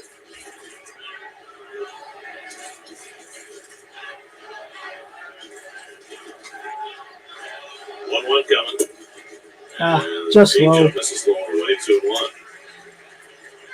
Well, that's what the Braves have left on their schedule. 2 against the Phillies today and tomorrow. 3 in Washington. Then the Mets come calling. And then they finish the season against the Marlins. Note Don Mattingly said today, if that game is meaningful, the last day of the season, Sandy Alcantara will be pitching it for Miami against the Braves.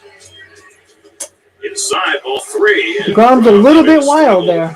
Walk Murphy, and now behind on Brown, 3-1. yeah, he's gotten mad at Angel for missing a couple of pitches. He thought he's really pawing at the mound. Does not feel comfortable on that mound yet.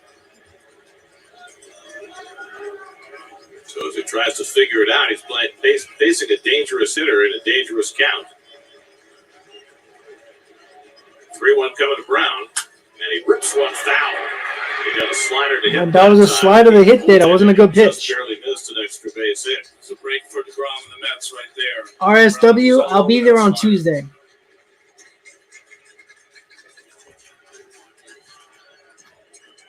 Jake pitching on regular rest, which he has rarely done this year.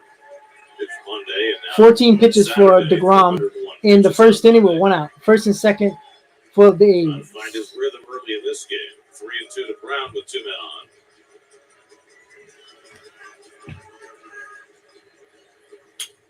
It's fouled That away. was a good pitch.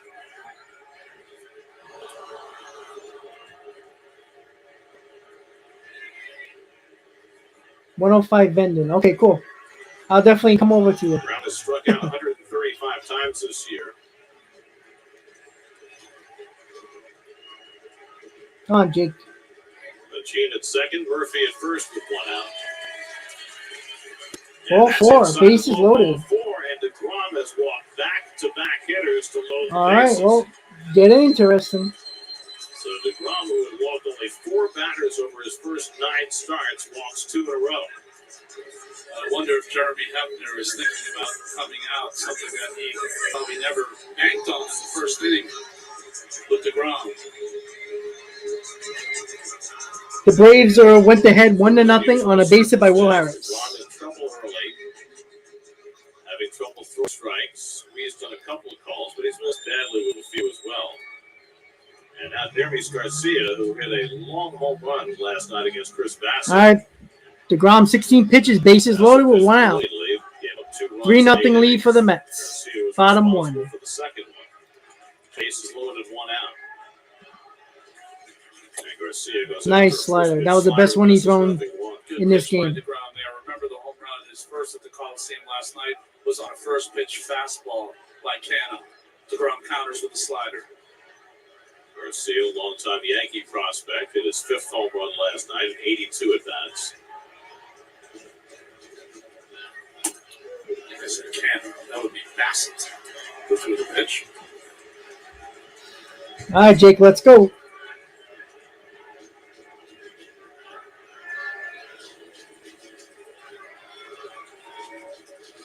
Machine at third, Murphy at second, Brown at first with 1 out. 1-1 to Garcia. Just missing his spots. Again.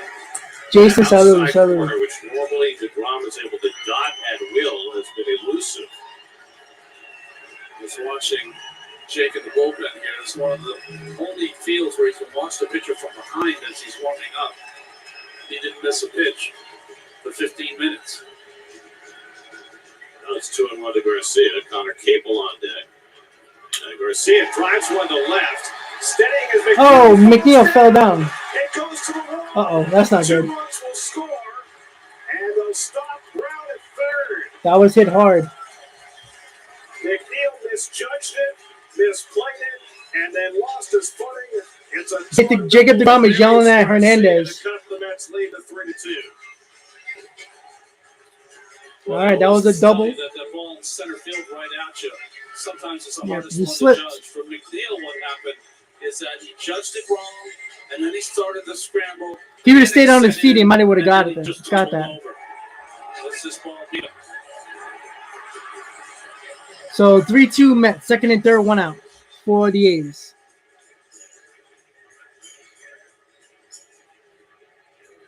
So a stunning first inning. DeGrom walks a couple. Garcia scorched that ball. And McNeil couldn't catch up to it. And now 2 runs are in for the A's. And they've got 2 in scoring position with Well, 1 out. can't say DeGrom didn't give him a lead. Meanwhile, the Braves have taken a 1-0 lead on the Phillies on a Vaughn Grissom RBI single in the second.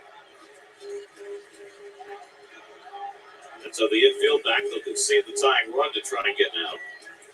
Cable 1 for 3 last night. He fouls back a fastball. And it's 0-2. They're showing it right now. You see DeGrom talking to Angel, telling him those pitches are not down. I don't exactly know what Angel said there, but Jacob did say to him, Angel, those pitches are not down. Gaines was trying to stifle whatever DeGrom was saying. That's it sharply. That's going to get the tie. That's going to tie the game, but 2 outs. Throws on Cable, So but the Brown is A's in. tied the game on DeGrom. Stinging the ball in the first inning in addition to DeGrom's control issues, and they've tied the game 3-3. Oh, I agree with that. Well, give the A's credit. I think Hernandez finds a way in the game to be involved. Well, the Mets got to score some more runs. Very simple, guys. And the Mets and DeGrom start all over. It's Connor Cable's first RBI for Oakland. Playing in his 4th game. So now runner at third with 2 out. Here's Shea Langoliers. And he pops one out of foul ground. This is one of those that might stay in play. Alonso streaking after it, and he can't get there. That is a typical Oakland Coliseum foul pop-up. Infielders completely unaccustomed to running that far, and Alonso couldn't quite get there. I'm always That's what happens when teams, players don't play there enough and not used to so much foul territory. Position, third, first, even short, second. run them out, but just get the feeling on how far you have to run to maybe make a play. Steve, I already know. That's how they do 50 it. rows back in the seats at most ballparks, but not here. That's pulled over. And 4-3 for the A's. That should be a double down the line. 4 runs Jacob deGrom has given up. And the A's have stunned Jacob deGrom with 4 runs in the bottom of the first inning. It is Oh, 4-3 boy. Athletics.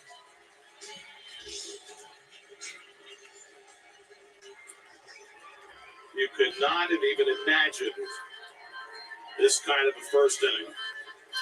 What were you saying before about how we judge DeGrom different than any other pitcher? Just shocking to see this against this young A's team. And that has left the Met fans in attendance in stunned disbelief. Yeah, not as feisty right now. They're dancing in Oakland. So the Mets. It's the first inning, guys. Remember, the Mets can score runs too. Figuring smooth sailing with their ace on the mound, have found it anything but.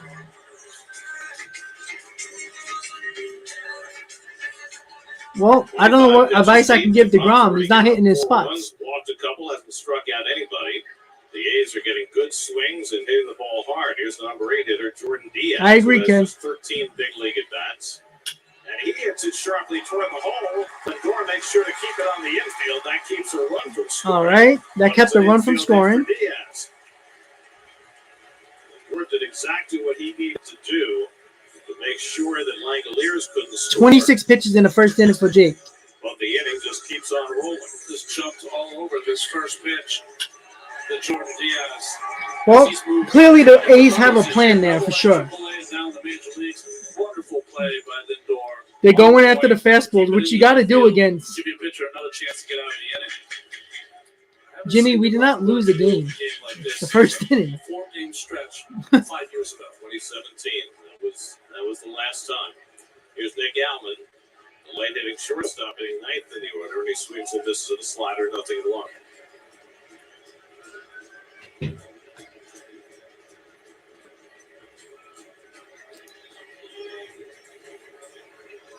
Allen 0 for 3 last night, hitting 27 pitches for deGrom in the first.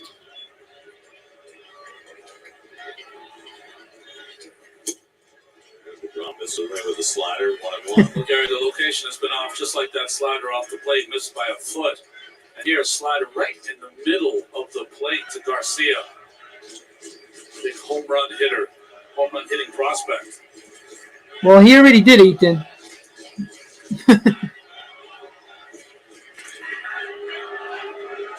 He's not hurt. He's just missing his spot, guys. Trevor Williams is warming up in the bullpen. On call in the first inning. The last thing he expected to be doing today, warming up. There's no signs of him being injured. 1-1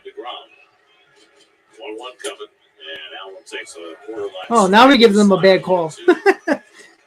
Liam, how you doing, buddy? Thank you for subscribing. What does Buck always say? It's the manager's Let me know where you're job from. to plan for I always like to know where the everybody's side. from. Yeah, you can't assume anything when you're managing. Well, Hayden, you know the difference? Cole does it every game. 10 big games to go in a pennant race. And deGrom got out of it finally. The inning finally comes to it. 4 runs, all earned on deGrom in the first inning. That, I would say, shocking. But you know what? When a guy like deGrom gives up these type of runs in the first to a bad team, what are you gonna do except tip your cap, right? They're swinging at first. All right, from PA, cool, Liam. You know, listen, it's 4-3.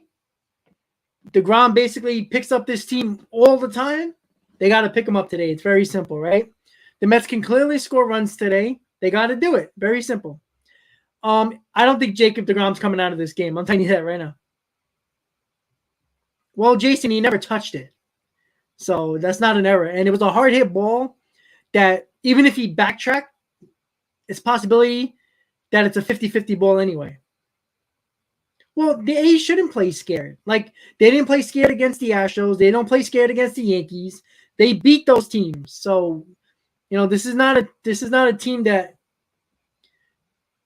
you know, is just gonna, you know, these kids are trying to stay up in the big leagues. You know what I'm saying? So I'm I'm not going to, listen. That's why you always talk about young teams. You just never know. But, I mean, this is shocking. Every Met fan can tell you that. Anybody can tell you that.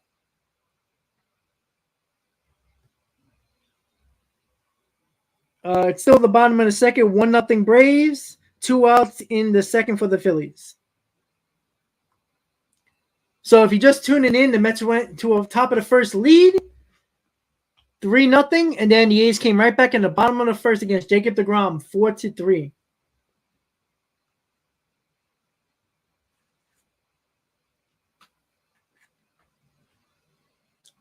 I agree, Wanda. I agree. But at the same time, how many 50 of his last 60 starts did DeGrom give one or less and the Mets couldn't score? So, again, DeGrom is probably not going to get taken out of this game. He's not going to do it himself. I'm telling you that right now. DeGrom's going to stay in this ball game. And in all honesty, though, you keep him in. All right, here we go. Top of the second. Mets trail 4-3 in the top of the second. Luis Guillermo leading off. Jay, it was nice to see Vientos put together good at bats. The owner now arguing with Hernandez. He was at second base watching those low pitches called balls when DeGrom was out there. The Mets are not happy with the strike zone right now. Nobody's ever happy when Angel was calling balls and strikes. Jerome laces one the other way, but there's all right, 1 out. Grab it. 1 out. Well, so much transpired in that bottom of the first inning, including the end to Jacob DeGrom's 40. That might be true, Jason. DeGrom's like, the hell with this. You never score runs for me? All right, I'm going to make it interesting. Last time he allowed more than 3 earned runs in the game, September 3rd, 2019, more than 3 years ago. I see what Vientos could do. We had a very nice night yesterday. He just had good at bats, and that's what I like to see. Better ire at the plate as well. 2 RBIs. No, man, they're not going down easy. Luis Guillermo hit a rocket to left field. Right, because he gave up the 3-run home to Cruz. I agree. You know what? If I'm Nito, I'll let DeGrom throw a pitch and not even catch and let it hit Hernandez. Vientos tries to hold on that curveball. He stopped it in time, and it's 2-0. Well, it'll be interesting to watch to see if he's able to self-correct. This has been the story of DeGrom's career, that he's generally been able to figure things out in the middle. All right, Mark, come on. Subpar outings. Ooh, that was a nice swing by Vientos there. Dodgers in 2015. He had that bad first inning and then somehow managed to muscle his way through 6. You know, when a pitcher's mad, Gary, they can't even put their coat on because they don't want to put their coat on. They'll just sit there and stew. Fastball away from Waldichuk, and it's 3-1. 3-1. All right. Got his glove ready. Just wants to have a mulligan. Not allowed. All goes back to you never know what you're going to see when you come to the ballpark. Make assumptions, and they're almost always dashed. Oh, yeah, that looks like a tie game. There we go. Mark Vientos with his first home run. There we go. All right, tie game. There we go, guys. Opposite field. That's the power that we've seen in the minors from Vientos. There we go. First home run as a New York Met. Good job. He was showing how good he was yesterday with his at-bats. That's the power that we were looking for, guys. There we go. Help the ground out. That's what you got to do. All right, look at that. He looks good, baby. Listen, don't let the umpire beat you. Let's go. Good job. That's what I'm talking about. All right, Mark. Nice way to tie the game. 4-4. Just like that. I'm telling you right now, Vientos starts hitting. I want to see him over rough. And Nito hits one. And it's a catch. He looked like he hit it harder than that. Yankee Stadium, that's 10 rows back. That was a shot to opposite field. It's not a small ballpark either. That's a shot. 394 feet, guys. Look at the overhead freeze. Hit it late, almost. Alien, hope you're having fun. They had the power. Tie ball game, baby. Let's go. The Coliseum. 24 home runs in the minor leagues this year. All right, Mark. That's what I like to see. Major league home run. The Mets will do their best to secure that baseball for him. So we're back even again, and now McNeil swings and misses a curveball, 0-1. Well, whoever catched it, you know what? Go down. I want a bat signed by the entire team. I'll be happy. And a pitcher with Vientos. That's it. For the first time since the middle of April, with Demo sitting today. And McNeil hits one. Should be. Oh, it's going to fall? No, it's not. 3 outs. All right. So the Mets tie the game 4-4 going to the bottom of the second. Well, who knew this was going to be a high-scoring game for both teams? All right. So the Mets tie the game with a Mark Vientos home run. First home run of his career as a New York Met. The last 2 games, Vientos' at-bats have been absolutely on par. He's been more level, been more selective, and that's exactly what the guy we've seen in AAA. Again, he can be a difference in this lineup if he hits like that.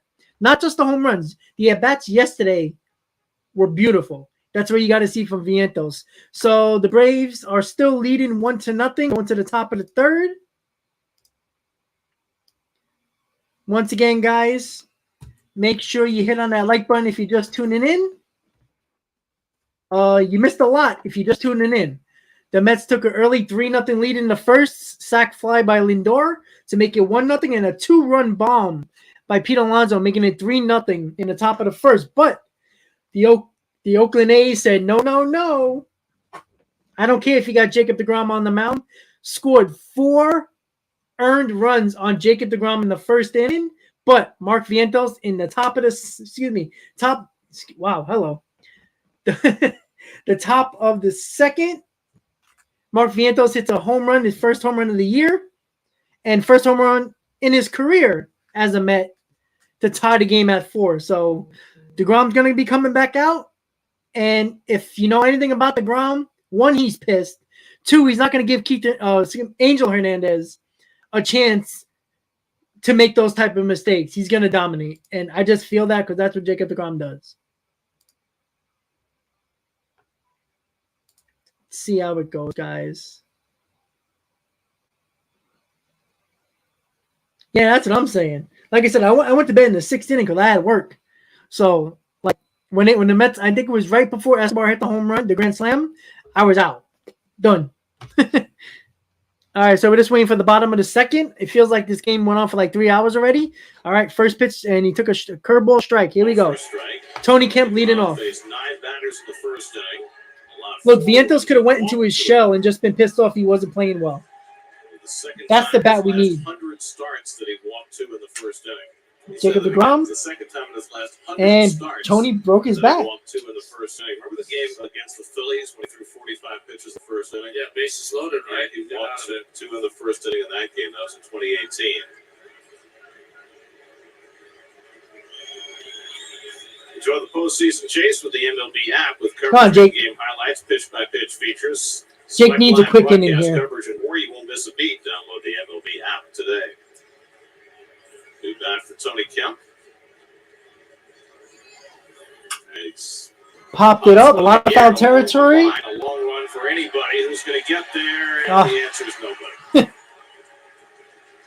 It's so weird seeing so much foul territory.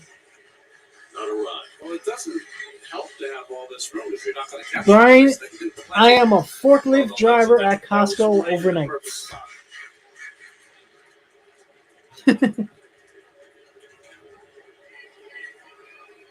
Yeah, right. Again, you know, he struggled when he first came up, no doubt about it. But you know what? When he starts learning the pitching and seeing the breaks on balls in the big leagues, big difference. All right, Jake, let's go. Strike 3. There you go. A lot of breaking balls now. There you go. deGrom is healthy, guys. Again, just because he gives up runs and we're not used to it doesn't mean he's hurt. He's fine. They're showing a stat. 1 run or fewer in 49% of his games. MLB career since 2014. That's crazy.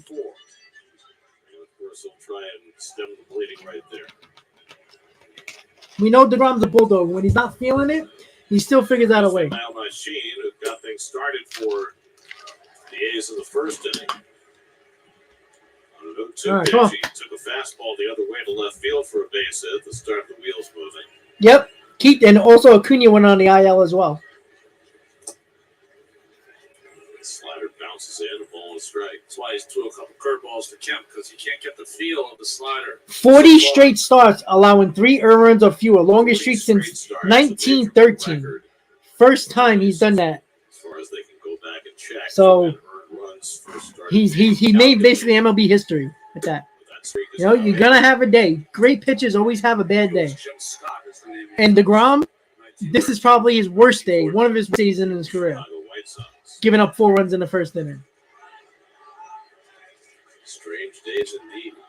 All right, Jake, let's go.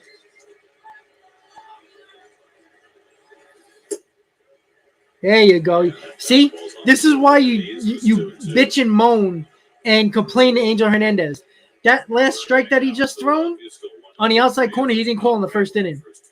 That's why you bitch and moan to Angel Hernandez, especially if you're DeGrom. 2-2 coming. Hold on the ground down to All right, Pete, nice play. 2 outs. There you go. Well, Keith, you know what? It's baseball. You know what I'm saying?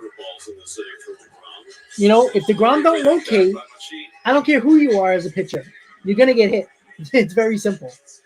I don't care how hard you throw, how good your break is on the pitches. Doesn't matter.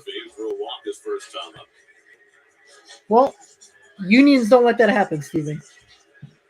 The problem with Angel Hernandez, he always threatens to sue Major League Baseball for some type of nonsense. So that's why he's still an umpire. See by his body language, not happy with the ball, the way the ball's coming off his fingers with the slider. Just not center it.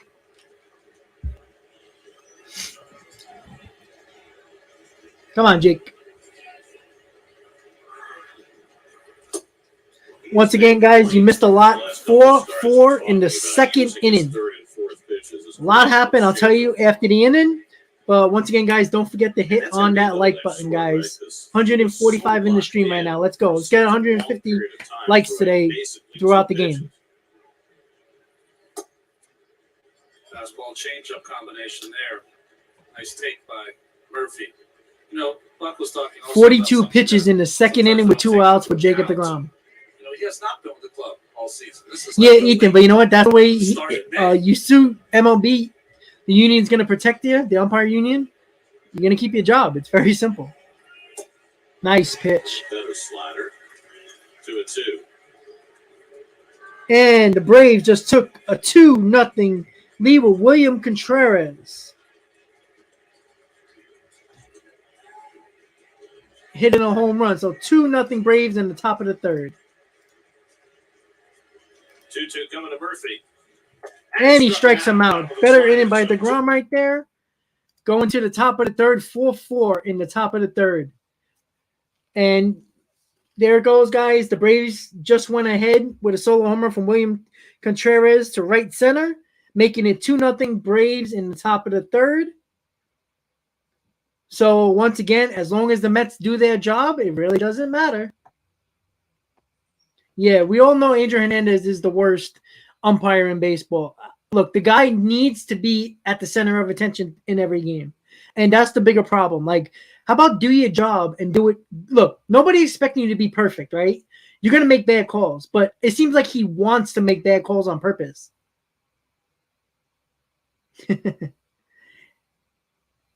Ken, what are you going to do? You know, it happens.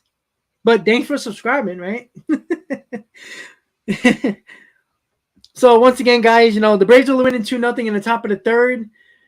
The Phillies have been scoring runs lately, so we'll see if they can come back in the ball game. But again, the Mets win today. It's another game off the schedule, and the Mets keep their lead, and that's all that matters.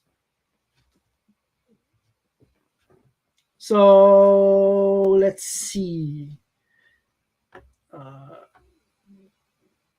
I take a 10 spot in the third. Like I said, I was a better inning from DeGrom. I wasn't expecting anything less. He's that guy that bears down. He know he didn't have it.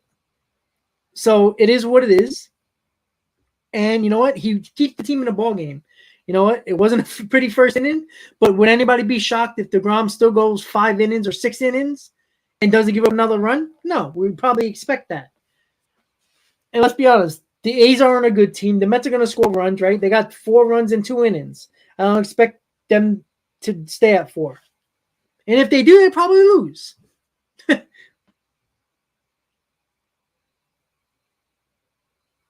Yeah, Jason, I know everybody wants to bring in the robot umps. I'm going to tell you right now, that's going to be a disaster. It's already been a problem in the minor leagues. They still haven't perfected it yet. All right, so Mark Canha leading off in the top of the third. 4-4 is the score. Mark Canha takes us. I was texting with Keith this morning, and he mentioned that he'd been looking at Twitter and saying, I said, you're a pretty popular guy. And he said, well, I must be a nice guy. True, Ken. He's so humble. Right wing. Exactly. They should have pride. I like the ones that I read that real serious fans. Keith. Well, Ken, the problem is there's no consequences except, you already made $120,000 this year, but we're not going to give you a playoff round. Okay, so they go home and collect $120,000 for the year. Like, that's not consequences. And Mark Canha gets hit again. Lead off hits batsman in the third. 25 times now Canha's been hit. Approaching his total from last year when he got struck 27 times as an A. Well, Ethan, again, 108 now the Korean League, the Japanese League, they're not unionized, the umpires. They're hired by the league itself. The umpire union is very powerful. Again, the most you can do is not give them a playoff round. That's basically it. All right, Lindor is up. Leadoff man on with a hits batsman from Canha. 4-4 Mets, top third. Fly his 100th run batted into the season. Waldencheck misses up and in for ball 1. Agreed, Ken. Again, yes, I agree. William Contreras with a home run. Braves have gone 3 straight games without a home run. Ken, I don't even know what he's supposed to do, to be honest with you. Like, he's not going to stop hitting people. I can assure you that.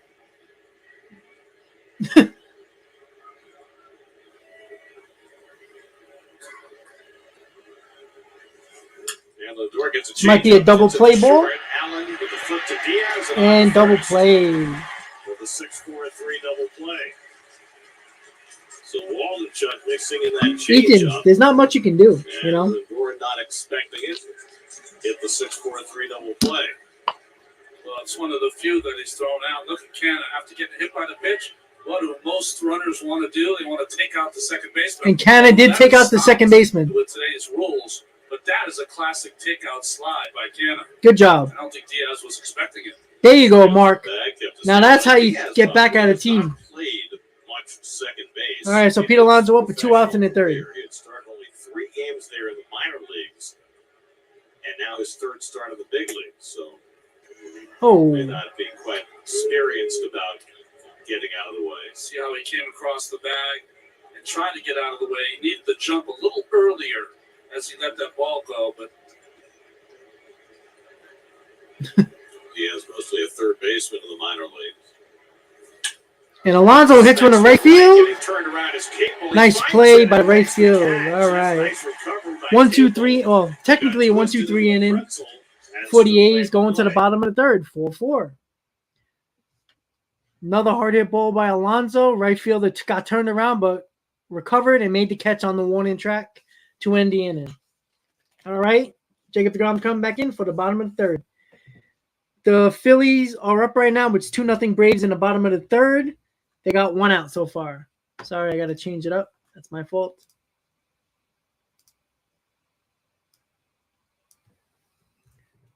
Alrighty, here we go.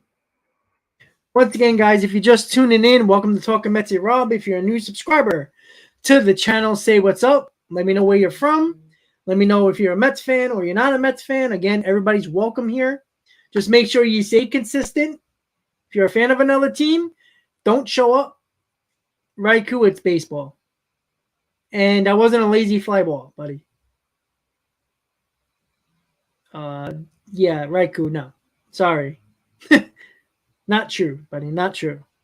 Baseball players into double plays. I don't care if you make $10 million or $50 million a year. Pete Alonso hit a line drive. That's not a fly ball. So once again, guys, don't forget to hit on that like button. Braves are leading 2-0 against the Phillies in the bottom of the third. Mets did have a 3-0 lead, but it didn't last long. A's scored 4 runs in the bottom of the first, and Vientos with a solo home run in the second to tie the game, and we're going to the bottom of the third with that score of 4-4. Like I said, I like what Pete Alonso's doing. He's not trying to pull everything. Both balls, even though the last one wasn't out, he hit it to the warning track. Almost every ballpark that was probably either off the wall or a home run. So the home run ball he crushed. That ball he crushed at 104 miles an hour. Again, guys, I want to see Alonso hitting that. He's keeping that bat level, which is most important for him. Don't focus on the outs that happen there. All right, so top of the third, that might be a home run. And it is. Wow. Seth Brown with a home run to give a 5-4 lead to the A's. That was a shot. That was quick. After DeGrom appeared to get settled back in the second, that was a shot. Pitch of the bottom of the third, and Seth Brown hits it over the center field. He turned on that fastball, that's for sure. Well, 21 his rookie year. Yep, fastball right down the middle. From this young left-handed hitter, straightaway center ball just kept carrying and cleared the center field wall over the glove. And Canna tried for it.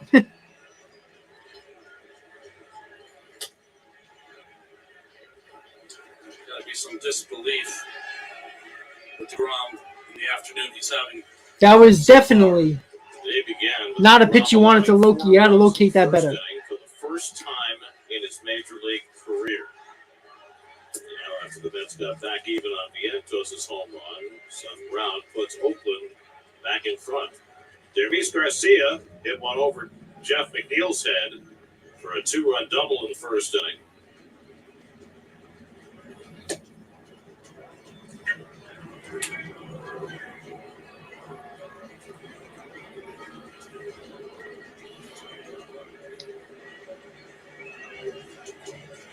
A home run by Brown, the 6th allowed by DeGrom this year in his 10 starts. Slider fouled off. Your All-State mayhem moment. This was Garcia in the first inning. Ball right in the middle of the plate that McNeil could never get his feet right and ended up tumbling once the panic set in that he wasn't going to catch it. Mayhem indeed. Over the first 2 Oakland runs of the day. Garcia, who had a home run last night, got a piece of that breaking ball and fouled it off. You know what's interesting, Gary? Whenever we see you never know, Kenny. You never know. Where DeGrom's pitches are after a real great start, they're all in one little block. Yeah. And not today. There's been a lot of pitches in the middle of the plate. Glove side, knees in black, or just off the plate. It's usually where you find it. And either he's missing in the middle or he's going too far off the plate, where the pitch is not as tempting. Ken, well, you know you can take care of everything on this channel. 7th pitch of the at-bat to Garcia. And he went. Did he go? He went around strike 3. All right, strike 3, one out. Wound up pumping in. And DeGrom has his 4th strikeout as he gets Garcia for the first out of the inning. Well, you know what? The A's are a weird team, right? They can beat the Astros. They can beat the Yankees.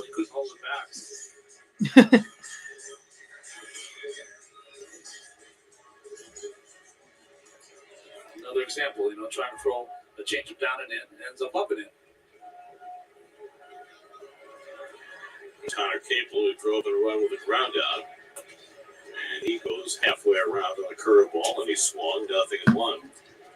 So you talk about not being able to put the ball where you want to, and having the changeup wind up, 2 feet higher. Yeah, Ethan, that might be true, and but they never win nothing. So, question, Ronnie, if somebody never pitched in the major leagues, Billy Ball doesn't work because you don't win. Well, I see the first time allowing 5+ runs instead of that. How does it happen?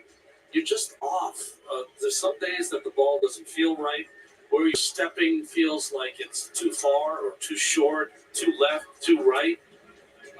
It seems like every time pitch is called, that's not the pitch you want, so you have to shake off. It seems like everything in the universe is not going your way. And the great ones fight it. They fight out of it at some point.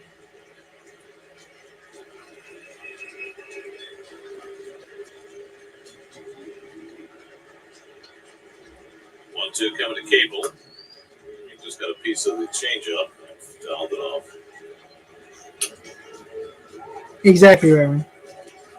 You know, when I used to pitch on this mound, I certainly don't know if it's the same as when I was here 25 years ago, but it always was, I felt, maybe not the highest mound, but it had a great slope on it.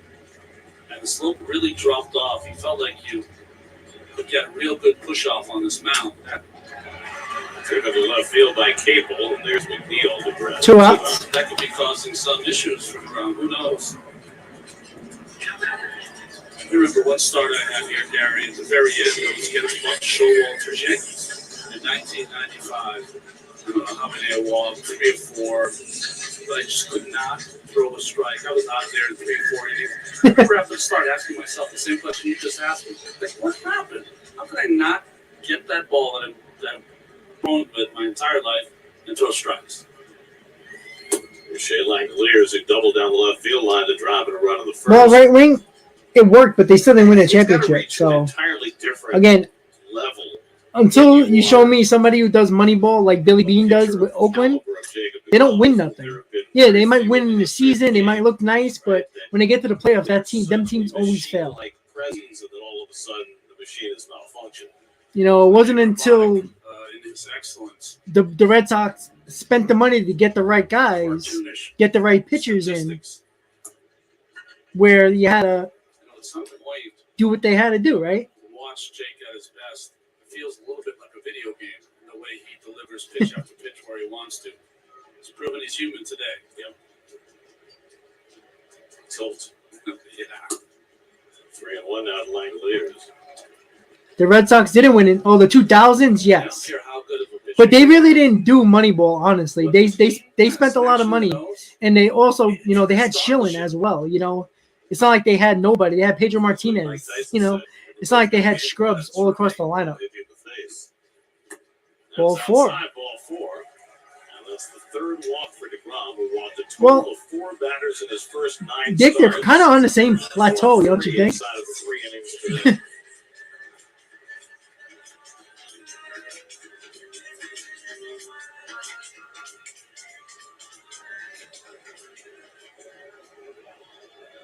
What a contrast to the picture of efficiency that Chris Bassett was. Yeah, Ken, it's a little shocking. I think the last time was that time, I think it was like 2015 or 2016 when Terry Collins was managing. That was like his worst start, like this, where he just looks not good. Last night, the ground's making a look hard this afternoon. Same team, and But you know what? When you don't have it, you don't have it. Soft contact after soft contact. The A's, on the other hand, have hit the ball sharply right from the start against DeGrom.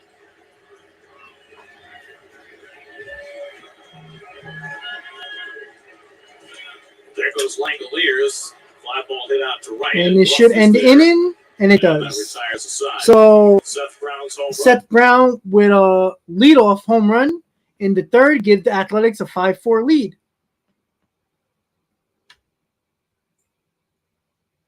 Well, because Dodger fans, you know, listen, why not, right? You know, for all purposes, Pujols did it the right way. He deserves to get cheered by any fan base. Yeah, Ken, that's so true. So once again, guys, don't forget to hit on that like button. And the Braves are winning 2-0 against the Phillies in the top of the fourth. They got 1 out in the top of the fourth with a runner on. Yeah, you know, like I said, again, every great pitcher has a start like this, right? Go across the league.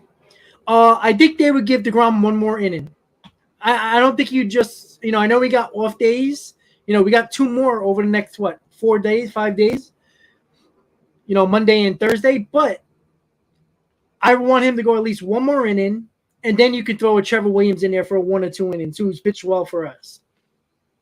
You know, this is obviously a winnable ball game, right? It's a 1-run ball game. Yeah, Right when you see Pujols did that a lot to a lot of teams.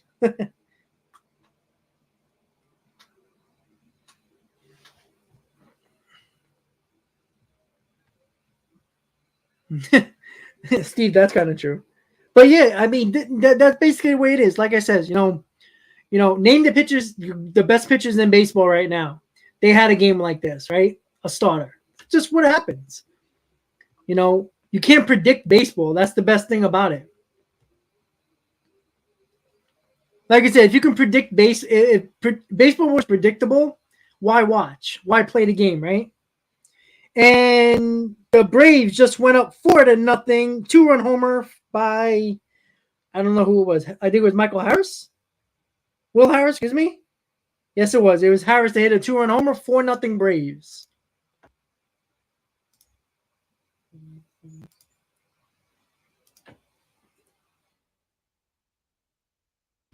So there we go. Braves win 4-0 in the top of the fourth. Fourth inning with the Mets down by a run. And tries to hold the swing, and he went around on the high fastball. Same pitch that struck him out his first time up. Meanwhile, Escobar is leading off. Harris is just at a 2-run homer. Braves 4, Phillies nothing. I don't put Garrett Cole anywhere near a Kershaw or DeGrom or Scherzer at all. Cole is a Spider Tech pitcher. Without that, he's not that type of pitcher. He's not as good as he is. 1 out. Sailing his way and throw out Escobar. The bat went further than the ball. Wound up on the outfield grass. So dangerous. Raikou? No. The Carlos Delgado we saw in spring training once get hit by the shards of the bat once. Raikou, I got to give you a break. You're not making Kept the sense, handle, buddy. but Sorry. The head of the bat ended up in the outfield. So 1 out. Here's Darren Ruff, who struck out his first time up. He takes a curveball for a strike. And Waldichuk got ambushed in the first inning for 3 runs. All right, Darren Ruff is up. 5-4 A's in the top of the fourth. Second, but now he's got the lead for the second time. Back foot slider misses, ball and strike. This Braves score. It was mentioned before that Waldichuk went to St. Mary's College. Locally, Corbin Burns, Tony Gonsolin, Patrick Wisdom, all alumni of St. Mary's. Even with Wanda, even with Acuna and with Strider, why would I worry about the Braves? The Braves can have the division in their own hands. With the Gales.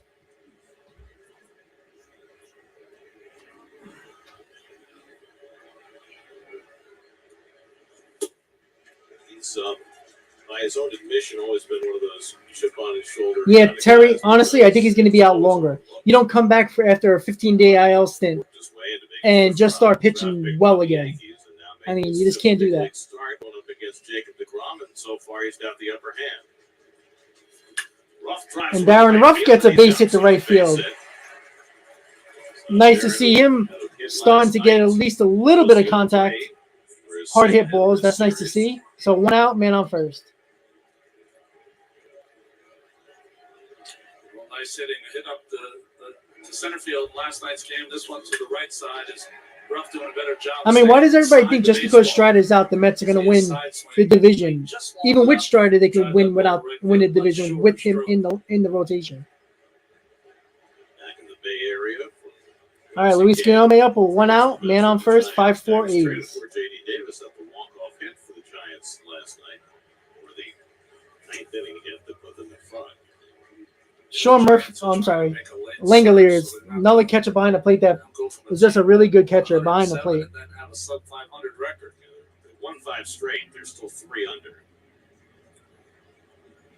There you go, Ken. Langoliers on the pitch of the dirt. Luis Guillorme lined out to left field his first time up. And Ethan, exactly. If it was, who would watch? Vientos is DH, Steve. And Luis Guillorme got hit on a breaking ball. First and second, 1 out.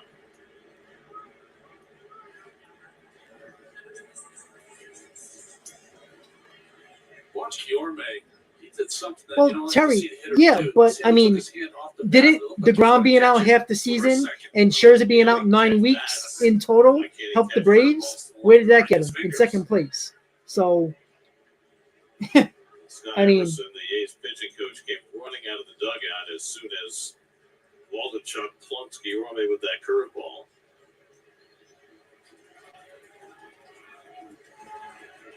Mark Vientos will be coming up after his home run his last time up. all right, so Mark Vientos coming up with first and second, one out, trailing by one.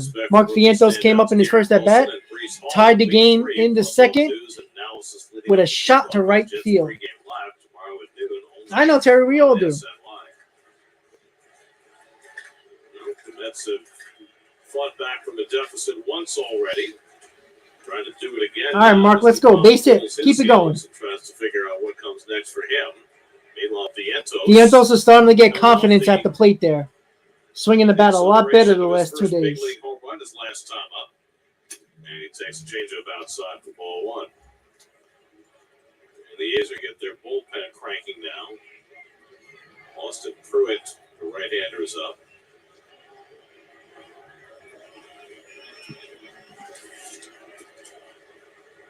Vientos hit his home run over the scoreboard in right field. Good eye. Another changeup in the dirt, and Langoliers able to keep that in the neighborhood to keep Ruff from moving up. 2 straight changeups. I think that one. Well, JL, I don't say that. I mean, you've been one of the best teams in the second half all year. Like, there's no reason why you can't be confident in your team.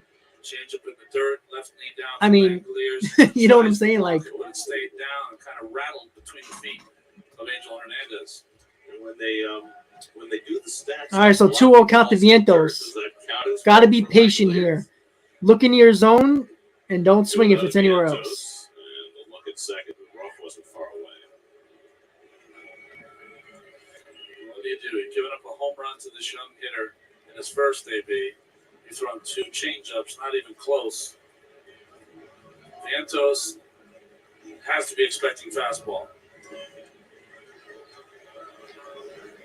He does have that stance a little bit. He does a little bit. Yeah, I could see that, Steve. Got himself a back foot slider that he fouled off. Well, that wasn't a pitch you wanted him to swing at, but Various city problems all right. for tomorrow. They gave JP Sears, another Yankee prospect, going to be pitching tomorrow. Another lefty. Came over from the Yankees and the Frankie Montas deal. Plenty of southpaws on his pitching staff for the A's. First and second, one out. Vientos up. 5-4 A's in the top of the fourth. We're watching him, and he doesn't cast a large shadow. Oh, Vientos was on that fastball. Just missed it.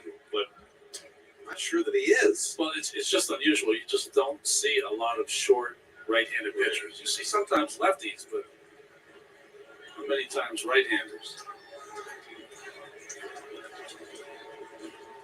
2-2 to Vientos with Nito on deck. Sears was good for the Yankees when he pitched for them. He can be nasty. Vientos stays alive. I like how he's fouling pitches off. He's not getting fooled entirely by the breaking ball. I like that. You know, we always talk about day games after night games, and it takes a while for the offenses to wake up. The pitchers have the advantage because they're the best rested players on the field. Seems like it hasn't worked out that way today. Not today. Slugfest.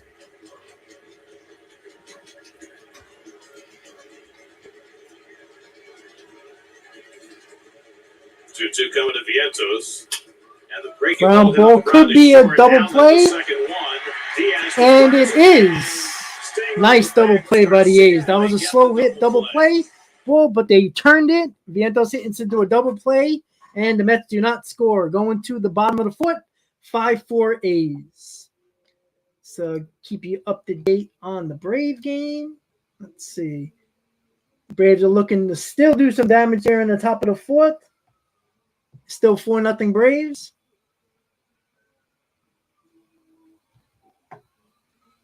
Now, I wouldn't say that the Athletics are looking good. They're just playing like a baseball team would, right? Bad baseball teams beat good baseball teams. Sometimes they look different than look, they look like a totally different team yesterday, right? Looked like a team that 5-0 Braves, yes. You know, they looked like a totally different team yesterday that wasn't interested in playing. And today, they're on. What can you do, you know? Like I said, if bad teams never beat good teams, then the Nationals should have never beat the Braves. The Cubs should have never beat the Mets.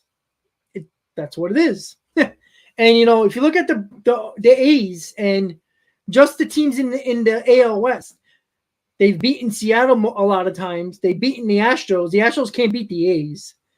The Yankees went to Oakland. The A's beat them 3 out of 4. You know, they're a team that, you know, like I said, they know they're not going anywhere. They got a lot of guys that want to stay in the big leagues. They're going to try to perform the best of their abilities. Yesterday, they looked like a AAA team. Today, they actually look like a major league team. What are you going to do against one of the best pitchers in baseball? But you know what that is? That's baseball, Susan. That's basically what it is. It's all good, Hector. It's fine. That's your opinion, buddy. It's all right. Nothing wrong with that. You know, but I think too many people get into the fact that, oh, DeGrom's great, can never give up runs. You know, when he has a bad outing like this, everybody's like, oh, he must be hurt. No, maybe he just can't locate his fastball or can't get his breaking ball over for a strike. Any pitcher has that problem. You're going to give up runs. I don't care who you are. All right, DeGrom's coming out for the bottom of the 4th. Let's see if he can have a quick inning here. 5-4 A's. 65 pitches for DeGrom. And look, even if DeGrom's pitching badly, you got to get him to at least 85 to 90 pitches. If he's healthy, which it looks like he is, keep him in. You know, what we were talking about before, where the pitchers have been located today for DeGrom. No problem, Hector, anytime. Most of them right in the middle of the plate, out in play. They've really They're showing a little computerized thing of where DeGrom is usually doing well, a little bit off the plate. In this game, all on the plate. And that's a quick strikeout for him. There's the strikeout in that same location as Allen goes down for the 5th K of the day for DeGrom. Ken, do I got to make you a moderator? One of the orange variety out of the strike zone. Good slider by Jake.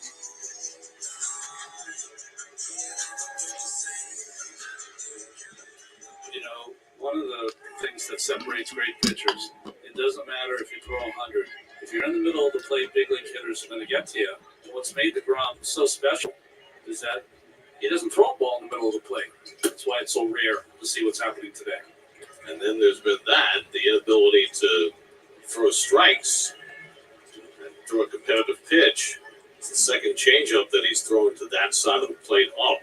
He got a strikeout on one in the last inning, but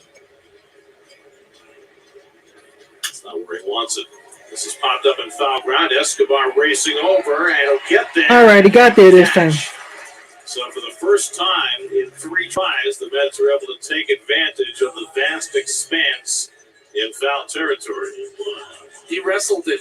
He wrestled it down. 2 outs. So quick 2 outs for DeGrom here. Shaking his head. I mean, even as he caught it, you can tell just the distance that he had to run had an impact on finishing the play. Well, there's 2 things. Ken, what's in the shaker? It's a little mixture of water. Better in the day. But I think that's what happened to Escobar. Trying It's to iced tea. The sun and the distance he had to travel to make that catch. Here's Machine, who's hit 2 balls hard, a base hit to left, a ground out to first. And he takes one off. Steve, that's true.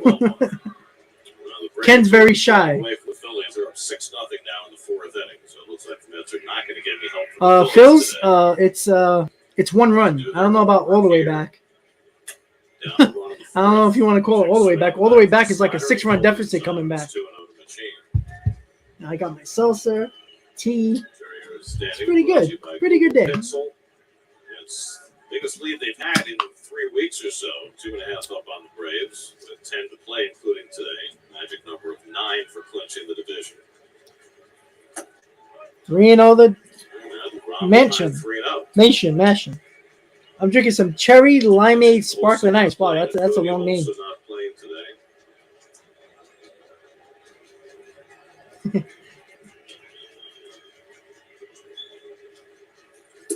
And a 4-pitch walk. Once again, 3rd inning, he got 2 straight outs, and then he walked the 3rd batter. Did it again now. As he has walked in his first 9 starts combined. We'll see, right, Ring? We'll see. For the season coming in, 4 walks and 86 strikeouts. Today, 4 walks and 5 strikeouts. Yeah, I think that's his third 3-0 count against the hitter before walking them. By the way, it's 6-0 Braves. If you're paying attention, I'm going to change it. Well, for as much as Jake has struggled today, and it's been shocking to watch, it's moved down by a run in this game. It's hit hard and Castro. Oh, that's a fair ball. Down the line. That's going to be interesting to see if they can. Digging for third. Dug out by McNeil. They're going to stop Machine at third base. All right, they're stopping him at third base. Second and third, 2 outs. There's a lot of room in the corner where you have to cross the line to track it down, and McNeil did a nice job getting over there and keeping Machine from scoring. McNeil did an unbelievable job, not only with his hustle, but one of the keys in the corner when you get there. First, the ball hit by Murphy right on the nose. That's his third hit in this series. Watch McNeil. Not only does he get to it, but he gets it in quick. What outfielders do a lot is they wind up and throw it. He got rid of it quick. So Well, Murphy's the best player, man. Once he noticed that the ball's on his way, he had to hold the cheat. Brilliant play. McNeil. Seth Brown with 2 in scoring position takes a changeup outside. Brown hit one over the center field fence. No, I think if he got 75 pitches right now, he gives up another run or he gives up another hit here, he's probably out for sure. This is a huge batter now for DeGrom, trying to keep this a 1-run game. Machine at third, Murphy at second. And Brown takes. They're not swinging at that slider. It's not as sharp. It's just not happening for DeGrom today. And Trevor Williams, who was up in the first inning, he's up again in the Mets bullpen.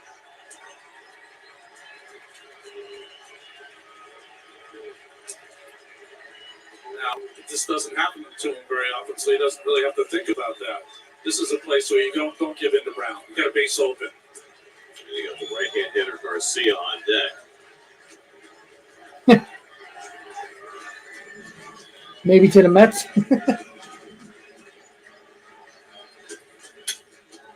Well, you know why he's not using his fastball, because they're hitting it. Brown was sitting on it too. He's been so good throughout his career, but especially since his Cy Young run began, of getting tougher as the situation got more dire. It's a different kind of day, though. We haven't seen this in a long, long time. 2-1 to Brown. Tried to overpower him. Howard him with a fastball there, 2-2. Seeing Jake throw a lot of fastballs in fastball counts. Because I don't think he has any trust right now. Trying to trick the hitters a little more. Well, that's what it is. It's the control issue today for sure. You can't get that slider for a strike. And when you do, major league hitters hit fastballs on the plate. It's very simple. He's not swinging at that slider. That slider is just not sharp. Nobody's swinging at it. 3-2 count. Second and third, 2 outs, 5-4 A's. It is shocking. Hard slider. When you never see this from DeGrom, it's shocking for sure. Even if it's off the plate. Brown wants to swing the bat.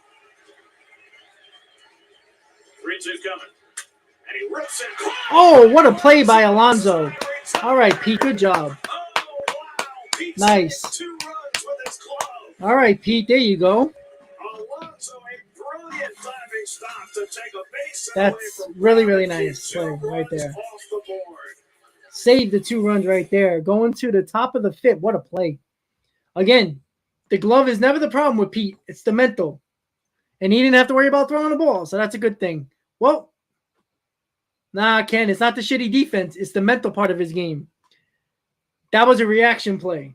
That was a great play by Pete Alonso. Basically, that saved 2 runs right there. So, all right, well, still crushed it, but you know what?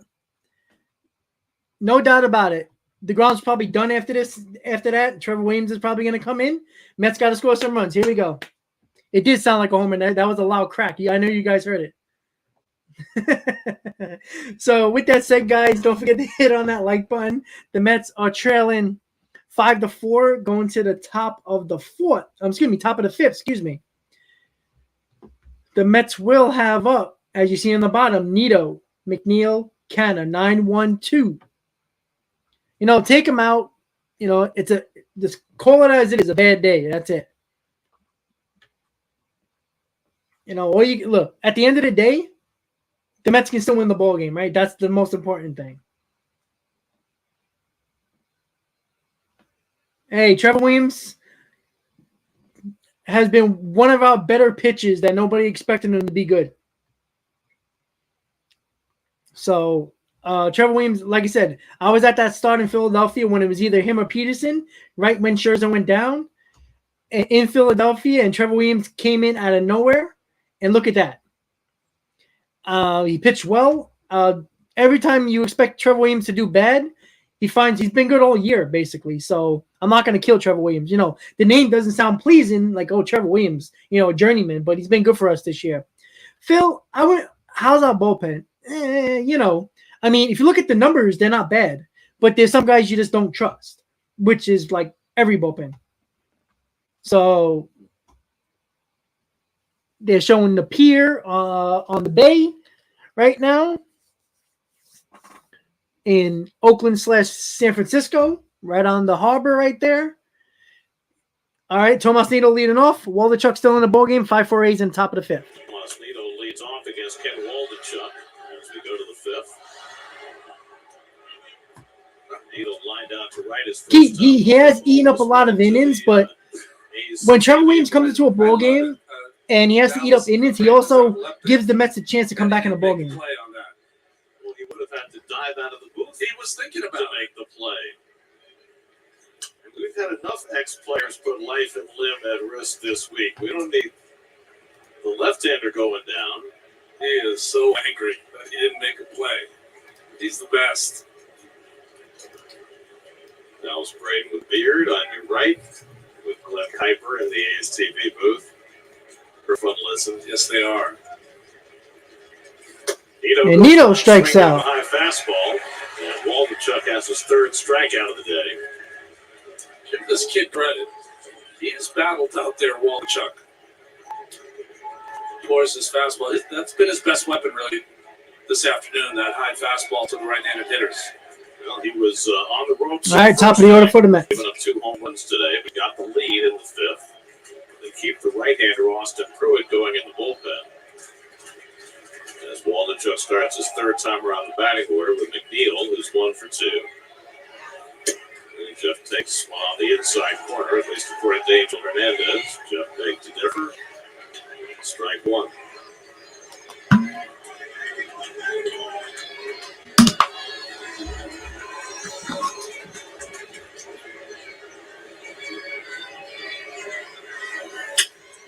Ground ball is not going to be an easy play. 2 outs.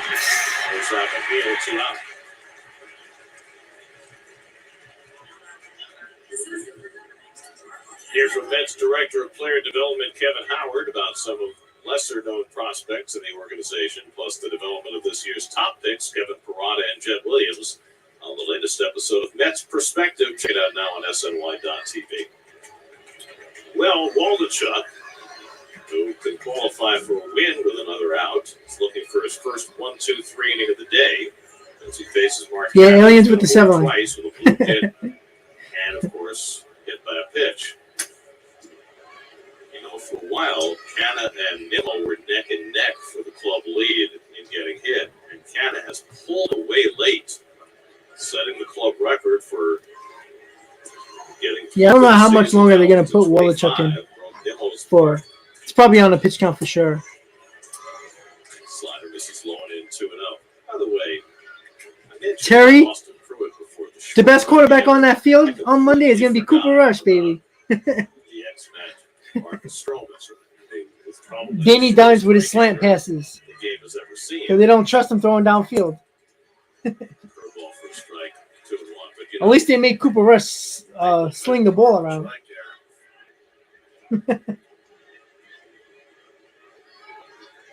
Francisco Lindor on deck. Alexander, that's true. That's a long time ago, but you never know. The Ghost was taking an off day yesterday, I guess. Waldichuk has not walked about it today. He been averaging over 3.5 walks per 9 innings. He has hit 2 batters, which should count for something. Don't you think they should count your walk totals or something? It counts, and they come around to score. It counts. And there's a slider for a strike, and it's 3-2. He's thrown a couple of sliders behind in the count. Remember the one at the end ended up getting out. Wolochuk is not afraid to throw his slider in a count that he's behind. 24-year-old Got confidence in that slider. On a hold the lead through 5. He's throwing on his 3-2 to clean. count it. And Nice he got it with a pitch. back foot slider. That was a nice pitch by Wolochuk right there. Mets didn't do nothing. 1-2-3. Going to the bottom of the 6th. 5-4 A's. Pretty sure Trevor Williams is coming into the ball game. They didn't really show the bullpen. If I'm not mistaken, I don't think they showed it, but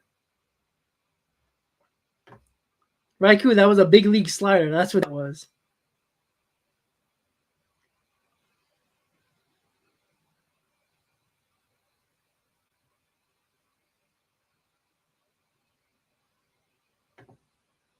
All right, cool. It wasn't a wild pitcher. That's a nasty slider. It started in the strike zone.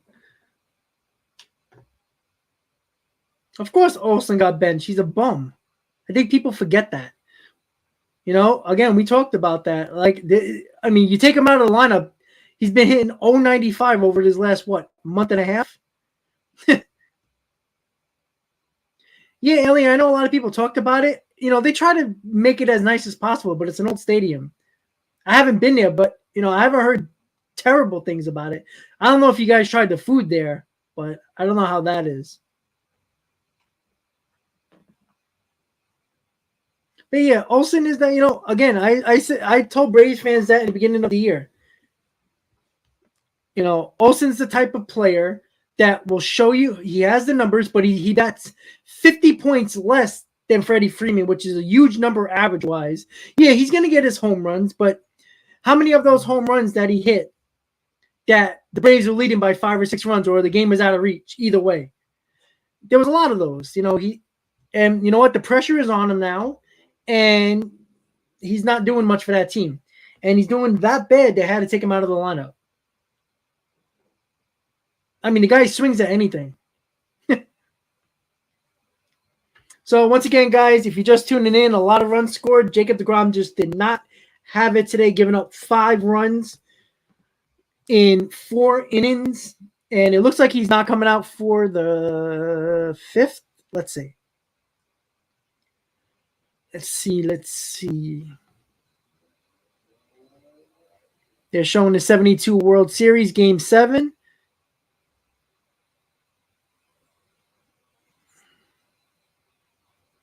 I don't know if DeGrom's still in the game. I don't know. Oh, Trevor Williams is in the game. So 4 innings, 5 runs for DeGrom was not probably one of his worst outings in probably 5 years.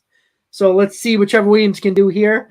Hopefully just keep him at 5. It's on the pitch for the Mets as we go to the home 5th. Just say the Swiss Army knife of this Mets pitching staff.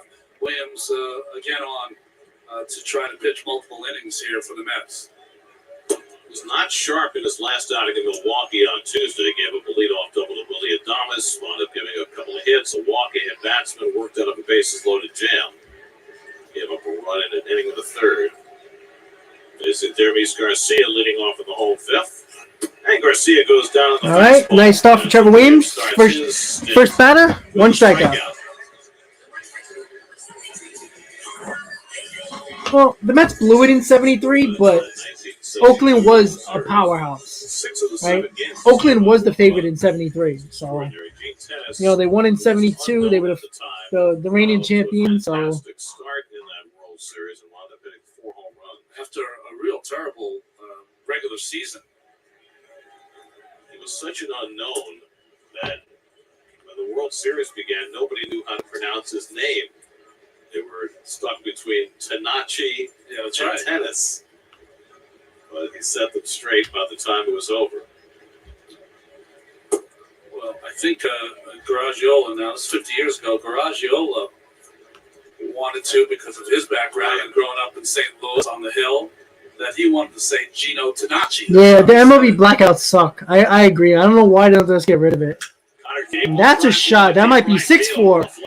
And it's gone. Woo. First home run for the A's. 6-4 A's. It's 6-4 Oakland.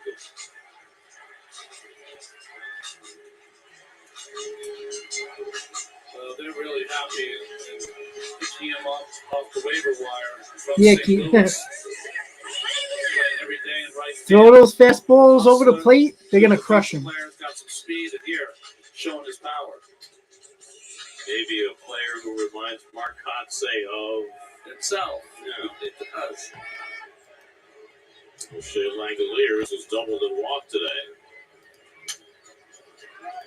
So the A's, for the first time today, have a 2-run lead.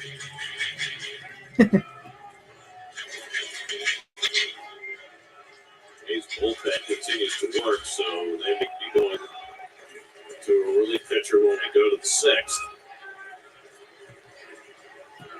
An outing for Jacob deGrom today that we are just not accustomed to. 4 innings, 5 runs, 6 hits, 4 walks, 5 strikeouts, a home run, 80 pitches in 4 innings. The ERA goes up to 2.93.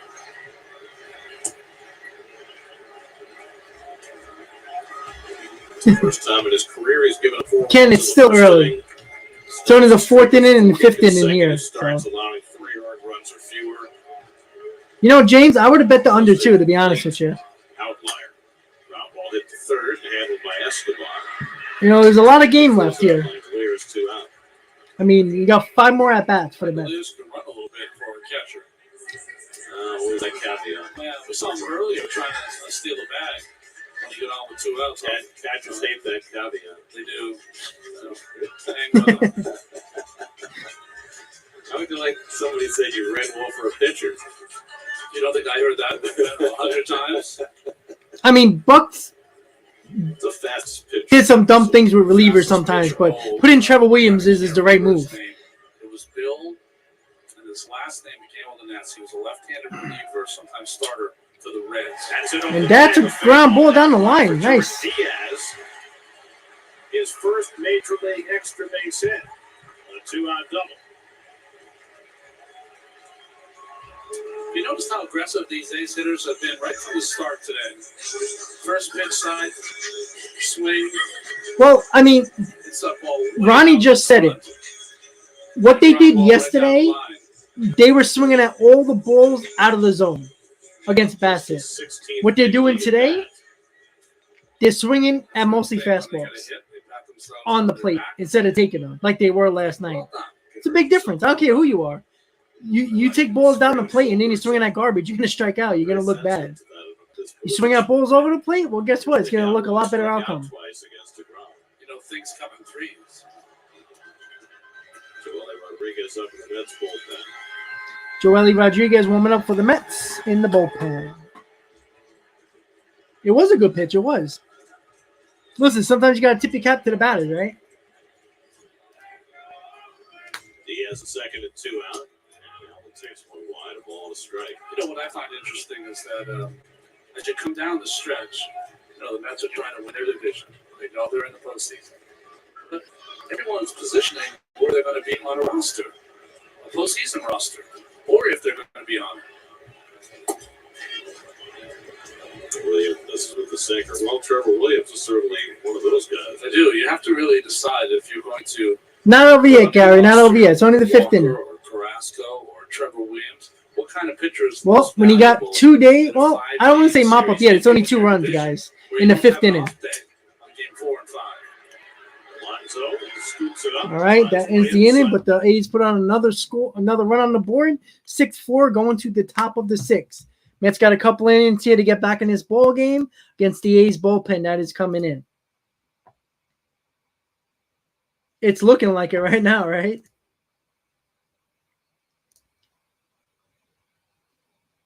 I don't think the Phillies actually.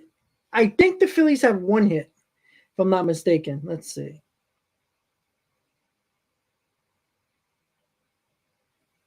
No, they got no hits so far. Kyle Wrighty's pitching well. He's been good for them. He's been good this year for the Braves, man. He's one of those sleepers on the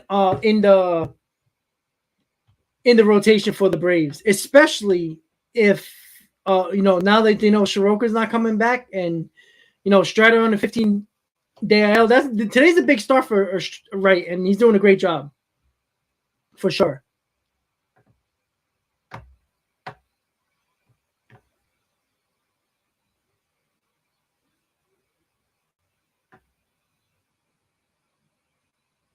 Yeah, it's not over yet. It's not over yet, guys. But yeah, listen.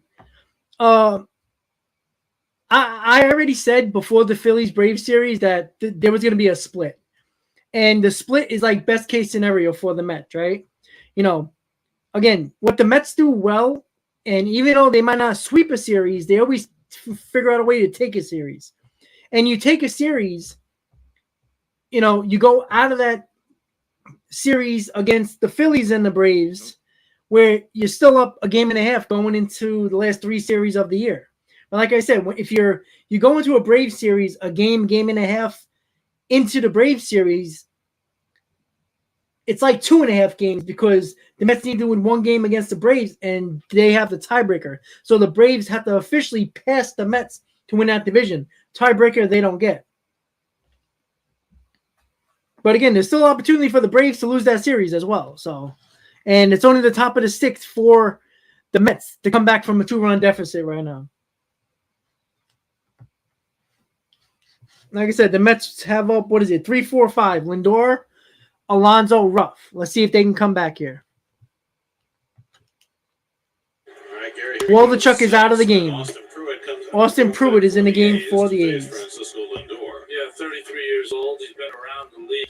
Well, yeah, Terry, but, you know, you can also say the Braves West Coast chip hurt them as well. So, just 4 games for the Marlins before that deal. and that's a base hit for Lindor, leadoff hit. There you go.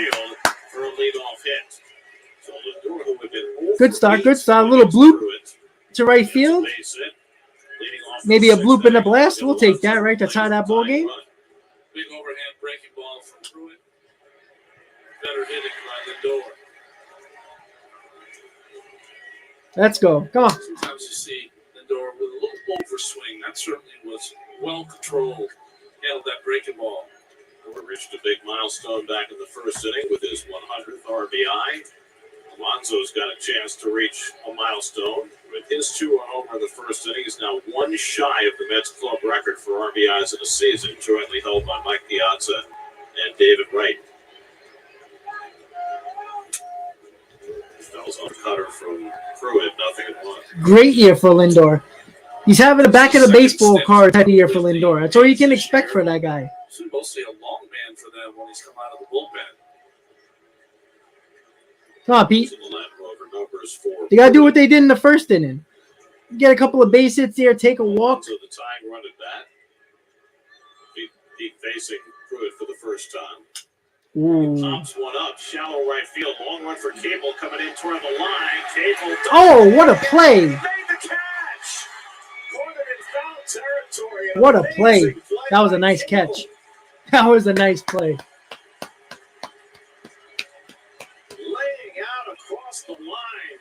Gorgeous play for the first out. That was a nice play right there. Brings a lot of energy, a lot of toughness to this A's club. That was a hell of a play right there. He ran a long way for that ball. And that was in fair territory too. Oh, that was foul territory. That was a hell of a play. That was a hell of a play.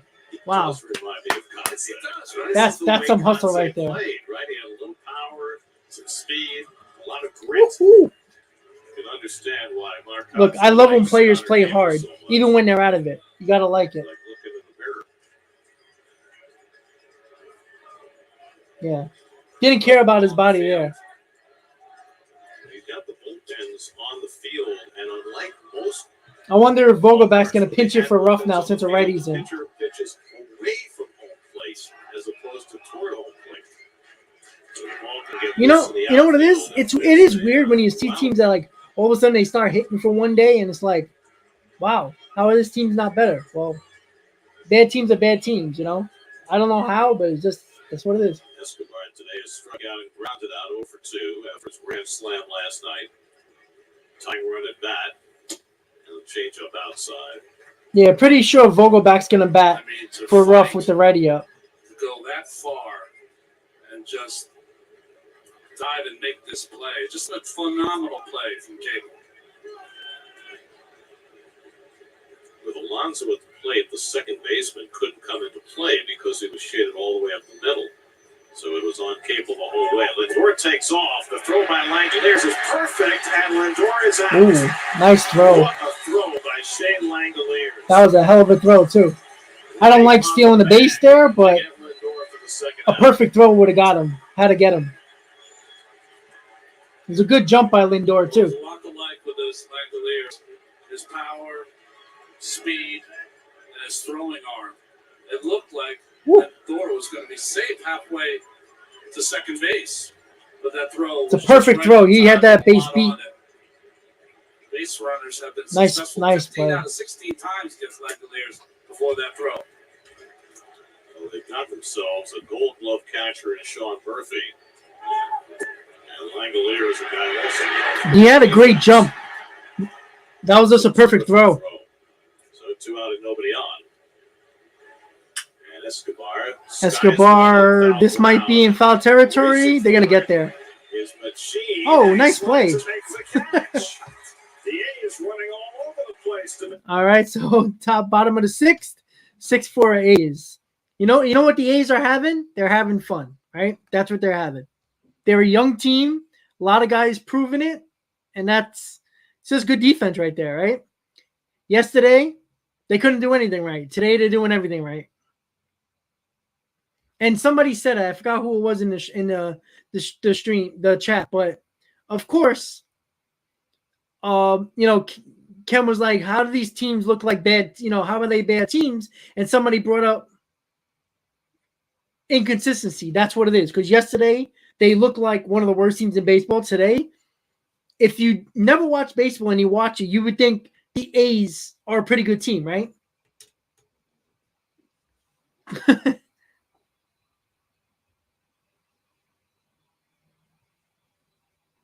Oh, you gotta blame Jacob deGrom in this aspect, right? You think you give Jacob deGrom a 3-run lead in the first inning, you expect them to hold it for sure. Okay, Shimmy, was you okay? So, you gotta blame Jake in that situation, right? The Mets finally gave him a lead, and he gives it right back, and couldn't keep the A's to the 3 runs, or at least none. So, it's on Jake here. It's not on the Hernandez.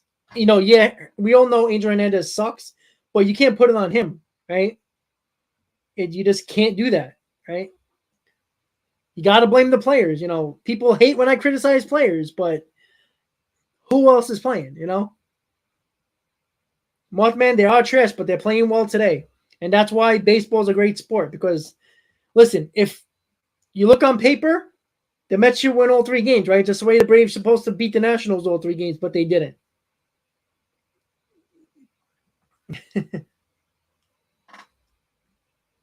You got to give credit where credit is due sometimes, Sometimes bad teams have a good day. And they did.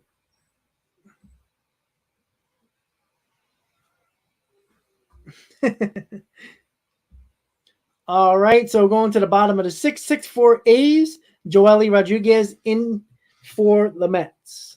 Turning in the triangular precision play of the game. Tackled by Tony Kemp. Got dog pilot.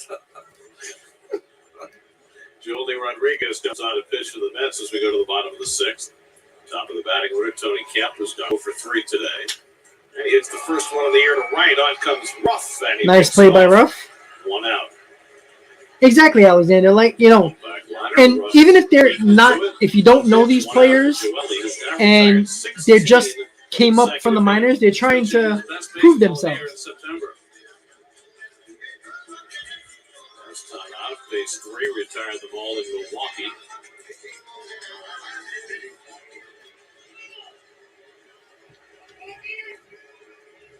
Now here's Machine, who's 1 for 2 in a walk today.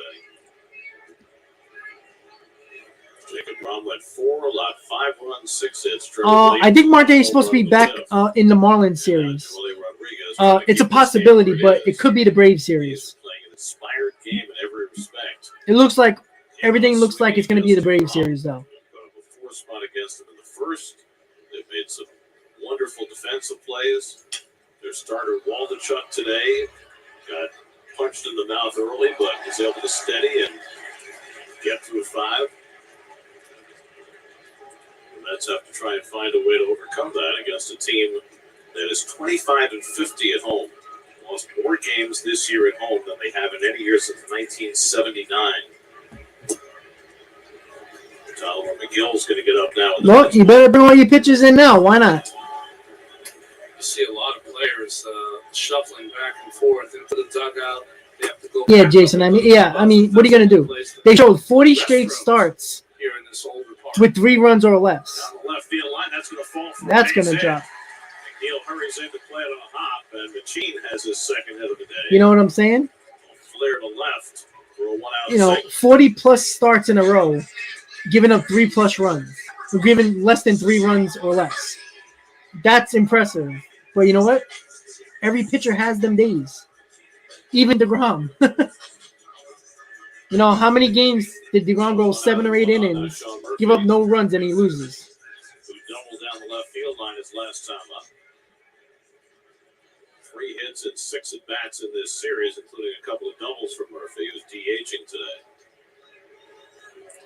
So that snaps a string of 16 in a row retired by Joely Rodriguez.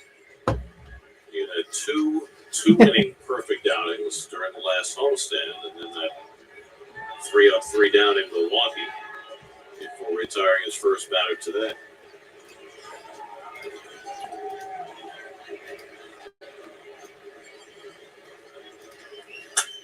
Chopper to the right side. Guillorme hurries in, turns down the play at second, and takes the sure out at first. Took a glance, thought about it, didn't have a good angle, and got the out at first. Guillorme always with the Also, smart Barry defensive came play. down, he didn't have a good handle on it. So without the good grip, he didn't want to make a fancy play, just get the out. Guillorme You know, always honestly, thinking out there. as bad as it looked, He I mean, the Mets should be being blown out right now and not even have a chance. So 2 out a runner at second. Here's Seth Brown, who had a 'Cause home Williams run has been one of our back best and arms 2 in scoring all year, position Mothman. before Come it on. was robbed of a hit. He has under a Another 3 catch ERA. by Alonso on the line drive. Now facing the left-hander. He bounces one foul, 0-1. Another ball loose on the field. Yeah, don't they got like 5 more years or 6 more years of Cole's contract? And he's only going to get worse. Sorry about the cars racing. Seth Brown hitting just 169 against lefties this year. Oh, where was that Back with pitch? that change up, and it's 1-1. Brown has hit 3 of his 23 home runs against left-handers. 3 of 24 now, with the 1 hit against DeGrom. Can't put Lugo in this early. Lugo never comes in this early in a game. Gene at second with 2 out. And what are you going to do? Pitch Lugo in the 5th inning? And Brown lines one up the middle. That's a base That's going to be hit. another run. Gene around third. He'll come in to 7 score. for Seth A's. Brown gets the hit against the left-hander to stretch the Oakland lead to 7-4. I don't think it matters who you put in today. The A's are just hitting everybody. They can hit the ground, they hit everybody. 2 out lightning there for the Oakland A's. You know, if you put Lugo in the 5th, like he put in Trevor Williams, are you going to put Lugo in 2 innings? And then you don't have him for 3 days because he can't pitch back-to-back days at all. You're not going to have him for tomorrow. So you're not going to see Lugo anytime before the 6th inning or possibly the 7th. Joely Rodriguez is coming out, and Tyler McGill is coming in for the Mets. Brought to you by Nissan. McGill coming in. This is the 2022 Nissan Pathfinder and Rogue. Well, put it this way: the A's hit the ground. Why wouldn't they hit anybody else? That's With a basically what you range got to of look at, drive-bys right? and intelligent off-road technology. You can take a Sunday stroll in the least mix of good places. The 2022 Nissan family of SUVs. And Yeah, it seems like it's Harry. That's the way it seems. Get 1.9% financing for 36 months on 10 models. Like Rogue with best-in-class. I don't think it matters Who you put in the game? It seems like the A's are just hitting everybody today. Anybody you put in this career is not as good as DeGrom. So it's possible they can hit them too.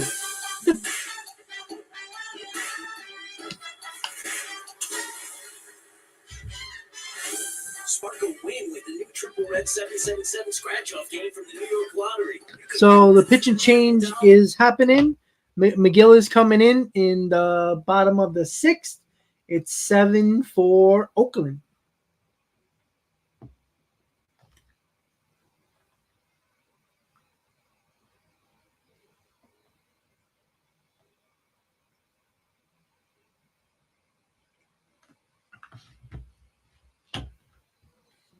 Everybody can second guess after the fact. The fact is, Trevor Williams is the guy you put in that spot. You don't put in Lugo in the 5th inning. That doesn't make sense because what does that really do for you? So if you put Lugo in the 5th inning, what are you going to do in the 6th, 7th, 8th inning? You're going to probably put who in? Joely Rodriguez. Who else are you going to put in? Trevor May, right? Guys that are probably not better than Seth Lugo. You don't put him in the 5th inning. He's one of your back end of the bullpen type of guys. 6th, possibly 7th, 8th, and 9th, depending on where it's at. 7-4, 2 outs. Tyler McGill is in the ball game. Guy on first. The other 2 6th inning. with someone on base. Buck Showalter wants to see how he reacts.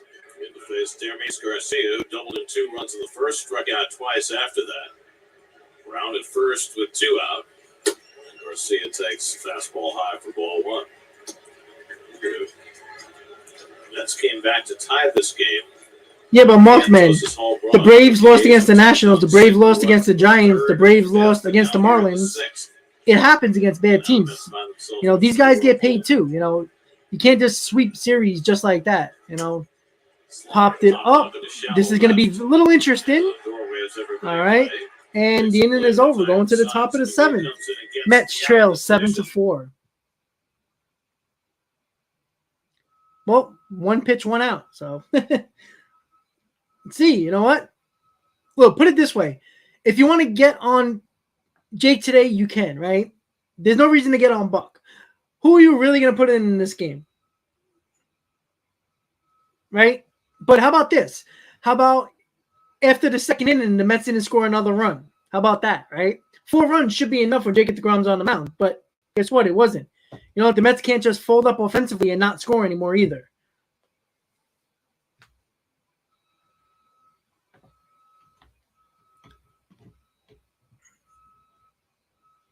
Well, we can get on Jake. We did get on Jake. But Pete Alonso hit a 2-run homer. Jeff McNeil got on base. Lindor got a sac fly. You give DeGrom a 3-0 lead, you pretty much think it's going to be okay.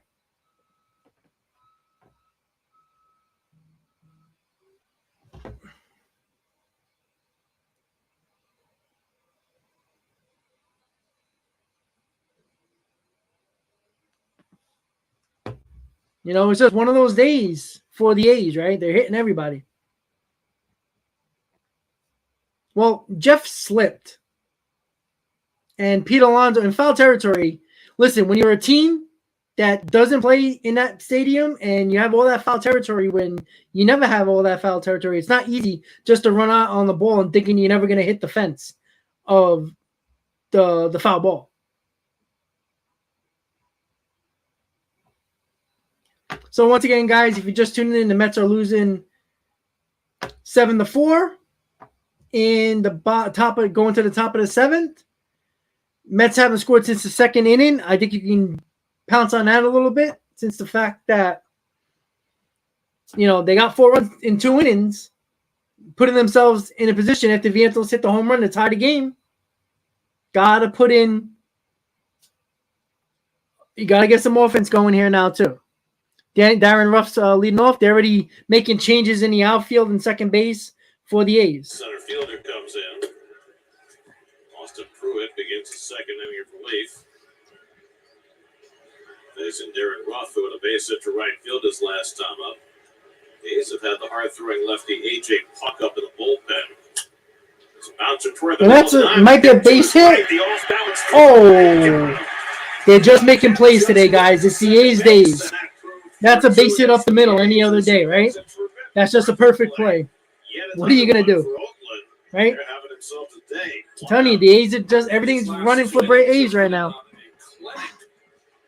That's a hit up the middle right there. Second base. He has great range and a real good throwing arm, as you saw here. Almost in the shortstop position, falling away and throws a strike. Had to avoid the shortstop Allen, umpire behind him, all kinds of trouble Exactly. in the middle of the diamond. Right, Koo? A game and a half. So one hard out. That means the Mets are still in first place. Is lined out to left and been hit by a pitch. So made an error in second base. 59 games at Stone County.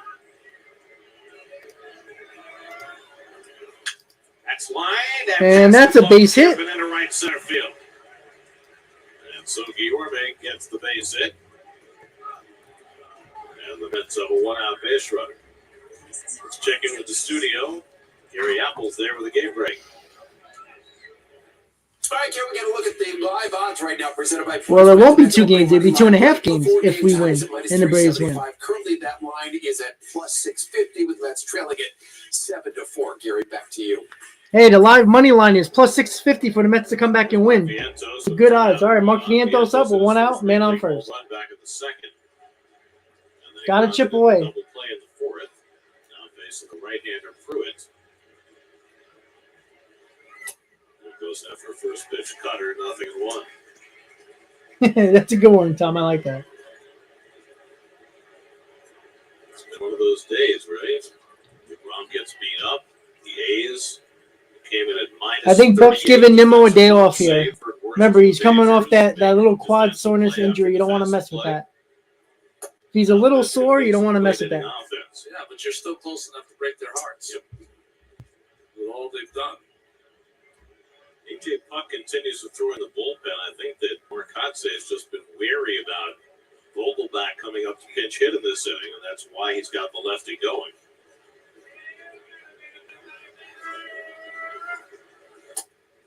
Interesting. This series, the Mets are facing 3 lefty starters. They had just gotten Vogelback hot over those last 2 series against the Pirates and the Brewers. But Well, exactly what he sits all weekend. Yeah. Gary Cohen talks about, right? Vogelback has just started to hit, but guess what? 3 lefties in a row, and you can't hit him. Can't play him. That's why a platoon at DH doesn't make sense. I'd rather have a good hitter who can lefties and righties.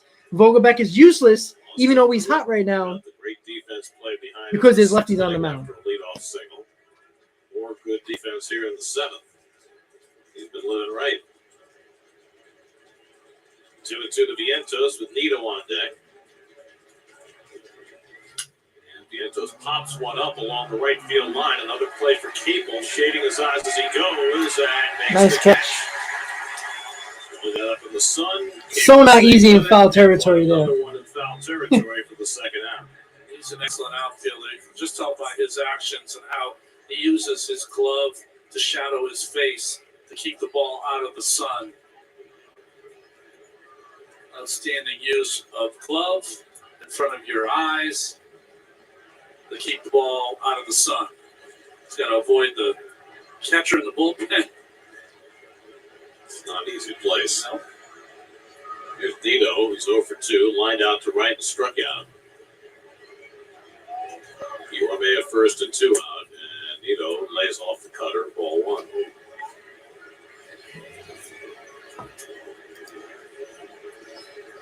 We got McNeil on deck, so if Nito were to keep the inning going, we'd probably see Puck come in to face McNeil.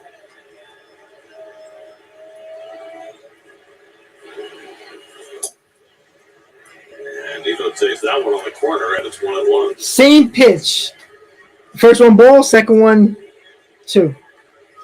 Second one's a strike. I don't get it. The Phillies are in the 6th. Braves ahead 6-0, and Kyle Wright has not allowed a hit over the first 5 innings. Going for his 20th win today for Atlanta.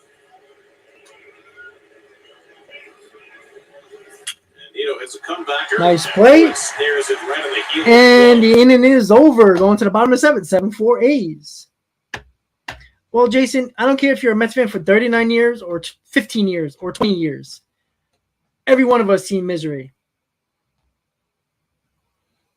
And if you're forever negative before you win the trophy, then you never enjoy it any year.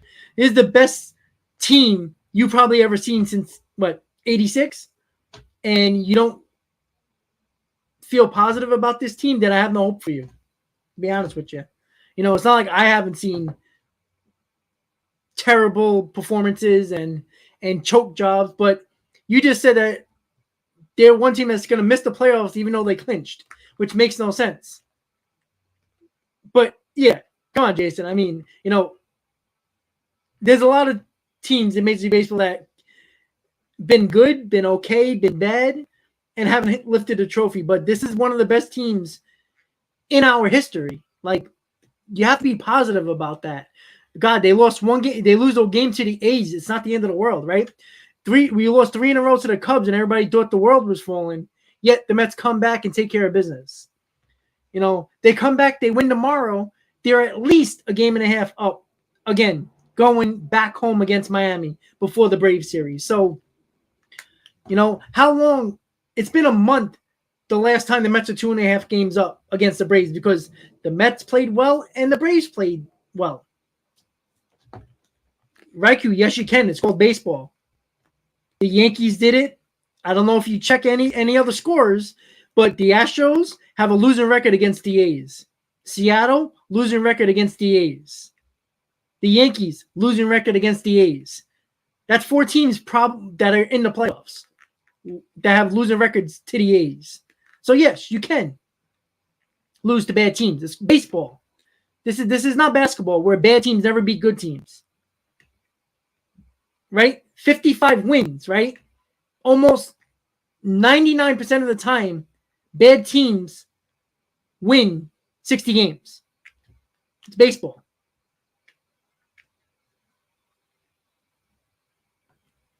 But everything's going well. The defense is playing well for the A's.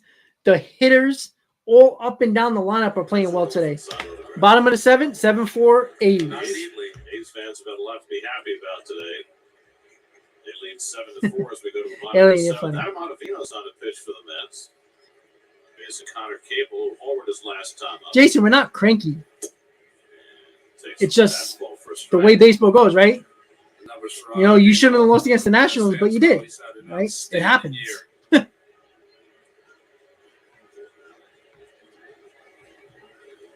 It's a little puzzling because normally Ottavino is saved for games where the Mets are in front, and I understand that. Well, no, we're not going to let our guard down, Morelli. You know what I'm saying? Just 2 pitches face 1 batter, and you're facing basically the lower part of the batting order. So Adam Ottavino's in the bottom of the 7th. Maybe that's why you wanted Ottavino in. I thought you'd like to see the up-down for McGill, getting out, then have to go back out there. But maybe the enter in the middle of the inning was one milestone, and the up-down is the next milestone. Yeah. It goes to the backstop, 1-2 to Cable. Ottavino's in. David Peterson's warming up as well. In Milwaukee, gets up in the next bullpen. Amazing how much of the Mets bullpen is a bit of a tryout camp right now, considering where we are in the season. With McGill and Smith and Peterson all working their way into the mix. It's pretty much that. Hooked in the air to right, a long run in for Ruff coming toward the line, diving, and can't make the catch. And Cable pulls it at second. He's going to take the turn and try for 3, and he makes it safely. Woo! Everything going right for the A's today. Well, they're going to score that a triple as Ruff couldn't come up with it cleanly and then took a while to get it back in. And Cable has his first major league. Ruff's not really a right fielder, to be honest with you. He's a glorified DH. Speed to get there on time. Trapped it first. Almost had it. And it flipped out of his glove. And he didn't know exactly where it was for a while. He looked behind him and then to his right. And the hustling Cable. But good hustle by the rest. Look, can't hate hustle. Can't hate hustle. Once he realized he couldn't pick it up straight away, it was his own well, I agree with Ruff not being on this team. Infield in, Shea Langoliers pops it up. Oh, foul territory again. Escobar working working against the sun. And makes the One grab. out. That's the first out. So Langolier's unable to get the run in. And now the Nets will keep the infield in. with Dom's not Houston coming up, Pache right, Coog? coming up. I can assure you, Dom's not the savior of this team. Very Trust me when I say it. ones here with Pache. Yeah, nothing's going wrong for the A's today. It's crazy. Pache, another one of the players that the A's got from the Braves in the Matt Olson trade. Terrific defender, but has not hit much. And one at bat last night was blocked with a hit by Escobar. And chases a slider for strike one. Here, Mr. Clean Magic stats. You know, the A's, who have the lowest home batting average in over 100 years, are hitting 357 entering this inning. And better now. First team to score 5+ runs off of Jacob deGrom since 2019, the Marlins. Crazy, right? Never know.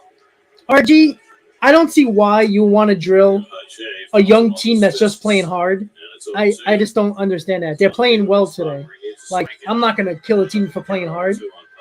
Listen, I would rather see my team play hard, knowing that they're out of it, than guys that are just dogging it, like some teams. Let's see what the boys have in store for us today. Armand, that's cool, man. That's awesome. 0-2 coming. And he struck him out with a high All slider. right, 2 outs. So Ottavino Ottavino had 3 staying pitches in there takes right care of now. Pache for the second out. And 4 pitches gets 2 outs. Langoliers and the strikeout. Pache. Well, RG, if you want all the A's players, you'll have a 58-win season. If that's what you want, then take the A's. Unless you want the 96-win Mets. I just don't get it. You know? He will do it. Escobar's going to stay on the grass against that threat. Let's go. It's a big out here. You're down 3 runs with 2 innings to go. 2 strikeouts and a ground out. Wow. I just didn't realize how small Nick Allen is. I mean, I'm a short guy too, but you know, you don't see that every day on the baseball field. Besides, like Altuve. AJ Puck continues to throw in the bullpen. Looks like he's coming out for the eighth for the A's for the Mets. Well, rough is bad, but you know what? When you don't have Marte, you gotta change things around. You know. You know, Naquin's not going to play with a lefty. I'm like 5'4"-ish, something like that. If Allen were to keep the inning going. Yeah, but you know what? They're gritty and they work hard and they hustle. You never hate that at all. I don't like roughing the outfield, to be honest with you, but when you don't have Marte in there, that's what happens. Oh, gets through the hole. Nice piece of hitting. There you go, guys. That's everything is working for the A's today. Good pieces of hitting. That's what you can say, right? So I guess we shouldn't have put Ottavino in either, you know? Everybody's getting hit today for the A's. Everybody's getting a hit. Ahead of Allen. Got to make a little better pitch there. So that's about center. Good job by Allen going the other way. Nick Allen coming into the day. Wow, that ball took a crazy hop, too, to get past Alonso. He had been 0 for 2 in those situations today. But that time he was able to sneak one through the right side. And the pattern of this day. Raikou, that was a hard play. That's not an easy play. I don't think you think every play has to be made, which is not possible.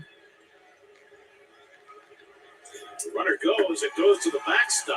Allen steals the bag as the carom comes back to.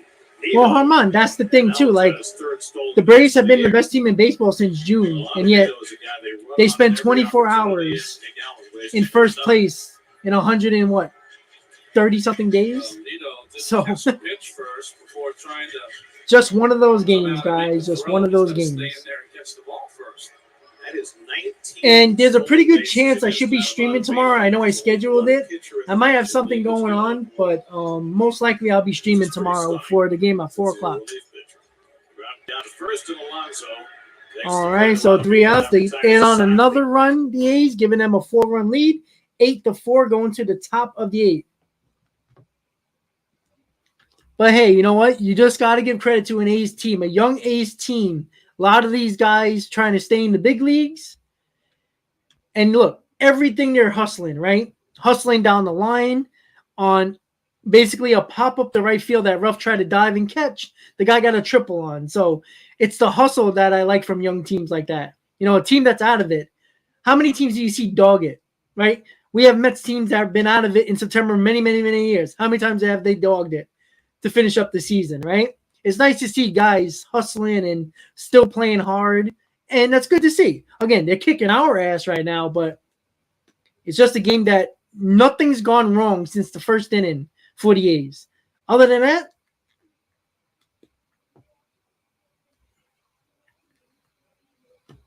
yeah, Armand, exactly. If the Mets win tomorrow, and even if the Braves win, you're still a game and a half up, which, let's be honest, we've been a game or a half a game, no more than that over the last month of the season, since September 3rd. The Mets haven't had more than a game and a half lead since September 3rd. Mothman, I would think so. You know what it is? Like I said, DeGrom didn't have it tonight. It was clear, or today it was clear. But again, you got to tip your hats to an A's team that can easily just sit on their ass and collect the paycheck, and they're not. And listen, this is why we love baseball. I think that's something that I think a lot of us forget, is that baseball is such a hit or miss sport where, look, we don't watch baseball knowing the outcome, right?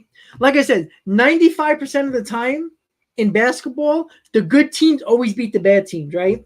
When is a bad team in the beginning of the year expected to make the playoffs, right? Never, right? That's why people love hockey, because hockey, it seemed like the Blues a couple of years ago, nobody expected them to even make the playoffs. They won the Stanley Cup.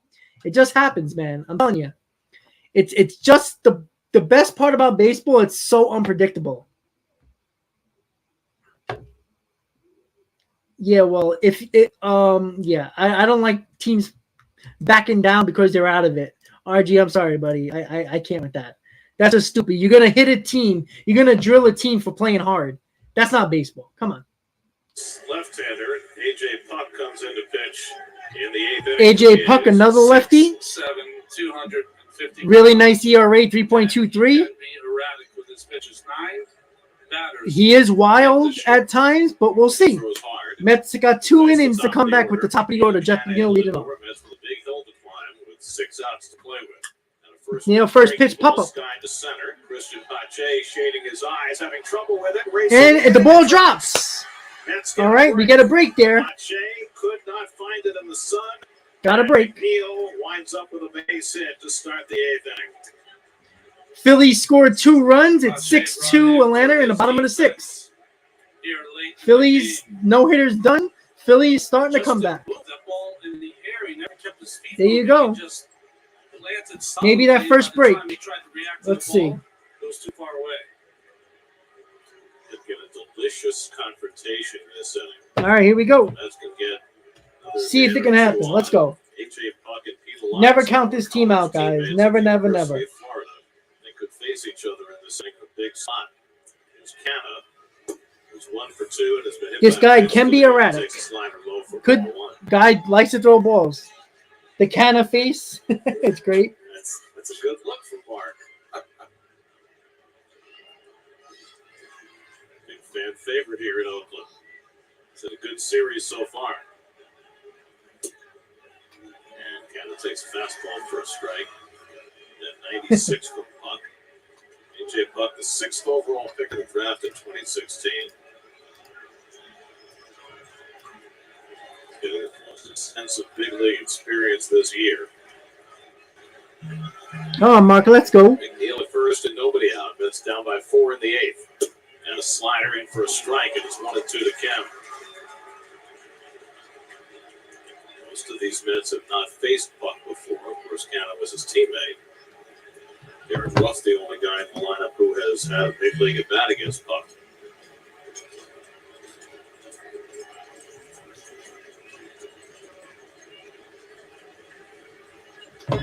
One, two coming. And he struck him Woo! out. Sheer heat. He threw it. That was a bad back at bat by for Cannon first right down. there. A couple of pitches down the middle he should have swung at.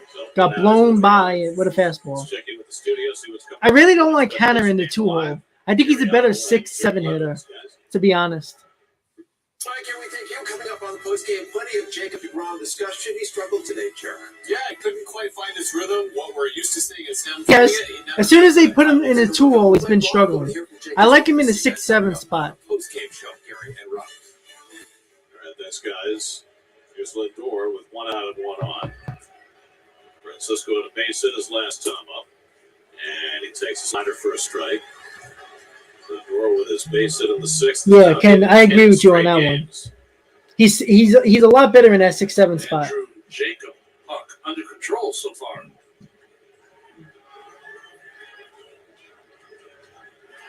And Lindor cracks one out of left And field that's a from base hit. All right, hit. first and second. Pete coming up. McNeil Come on. will move up to second. When is Marte Lindor's coming back? second hit of the day, and It's a now possibility Alonso during the against Marlins one of the series, former but Gators will go pretty hand-to-hand sure with 2 the men Braves on. series. All right, first and second. 1 out. Pete Alonso coming up.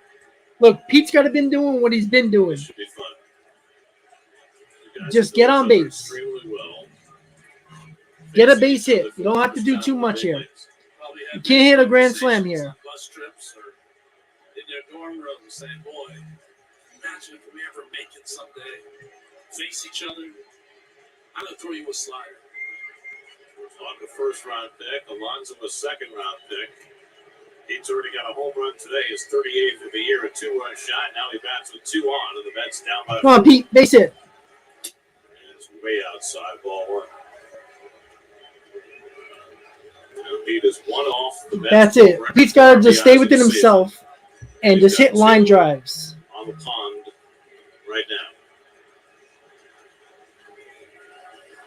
Neal at second, Lindor at first. And Alonso Easy, goes Pete. after Little the too slider. hectic This there. is Got to be easy there. That was ball 2.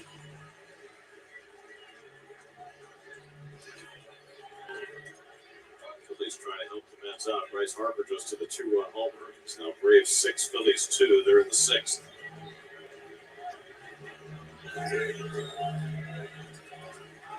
One and one to Alonso. And Oh, that's not a inside strike. corner at 98 miles an Come hour. on, Buck up Angel. again, Jesus, 1-2. Lord. That ball was inside. Jesus. I don't know, Ken. But put him in a hole now. Yeah, it was a strike. I lied.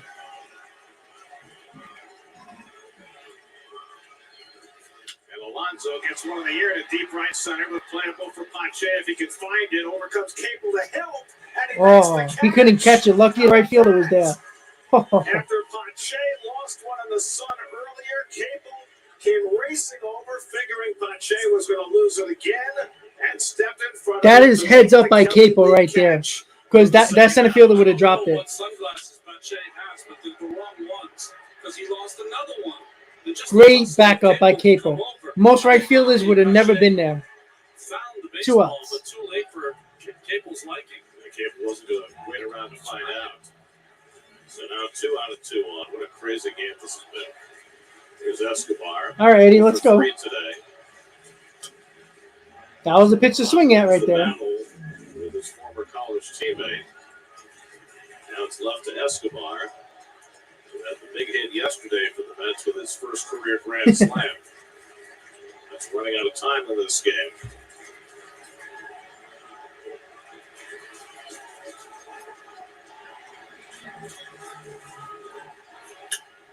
Escobar fouls it by the fastball. It's 0-2. What are the percentages of right fielders in this game that would hustle and catch that ball in dead center field? Not many. Only about the same percentage that would have made the play on Alonso's ball the last time up when he made that diving catch in foul territory.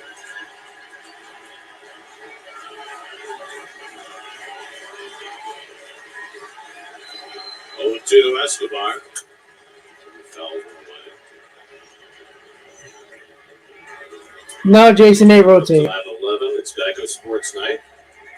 Max Scherzer gets the final game But of this let's not season. blame Hernandez for poor performances by Jake and the offense not scoring more than 4 runs after the second inning. Football preview It's not on Angel Hernandez there. Sports Night tonight at 11. 0-2 for Puck. The slider fouled away.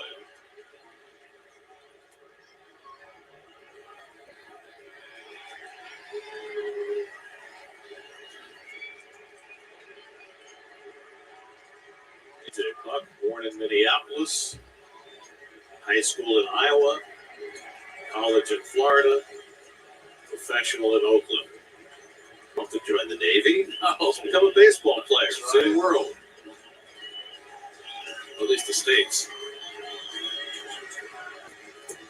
Oh, bad. Mets do not score.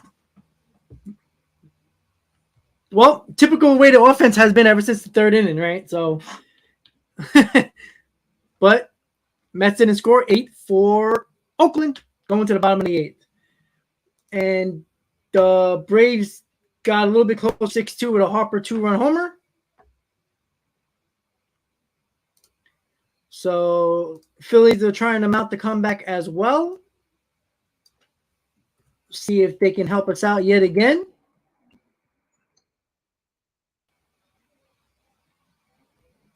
Yeah, well, you see the difference, right? When an umpire is very inconsistent, like Hernandez is behind the plate, you don't know what's a strike and what's a ball, right? I know some of those pitches were just not even close, but like those pitches that Pete swung up in his zone, Hernandez was calling them a strike. So, what do you do in that spot? You don't take a pitch and he calls strike 3. You're like, oh, well, I should have swung. But, but again, I'm not giving any – look, we all know Adrian Hernandez sucks, but it's not for him causing his Mets team to be bad, right? Jacob deGrom didn't pitch well.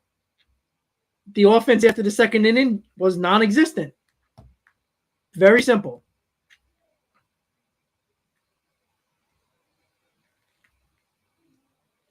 Yeah, again, there's a couple of things. Again, I'm not going to kill any. Look, there's nothing you can kill about. Look, you give 3 runs, 4 runs to Jacob deGrom, you got to hold to 3 or 4 runs. Very simple.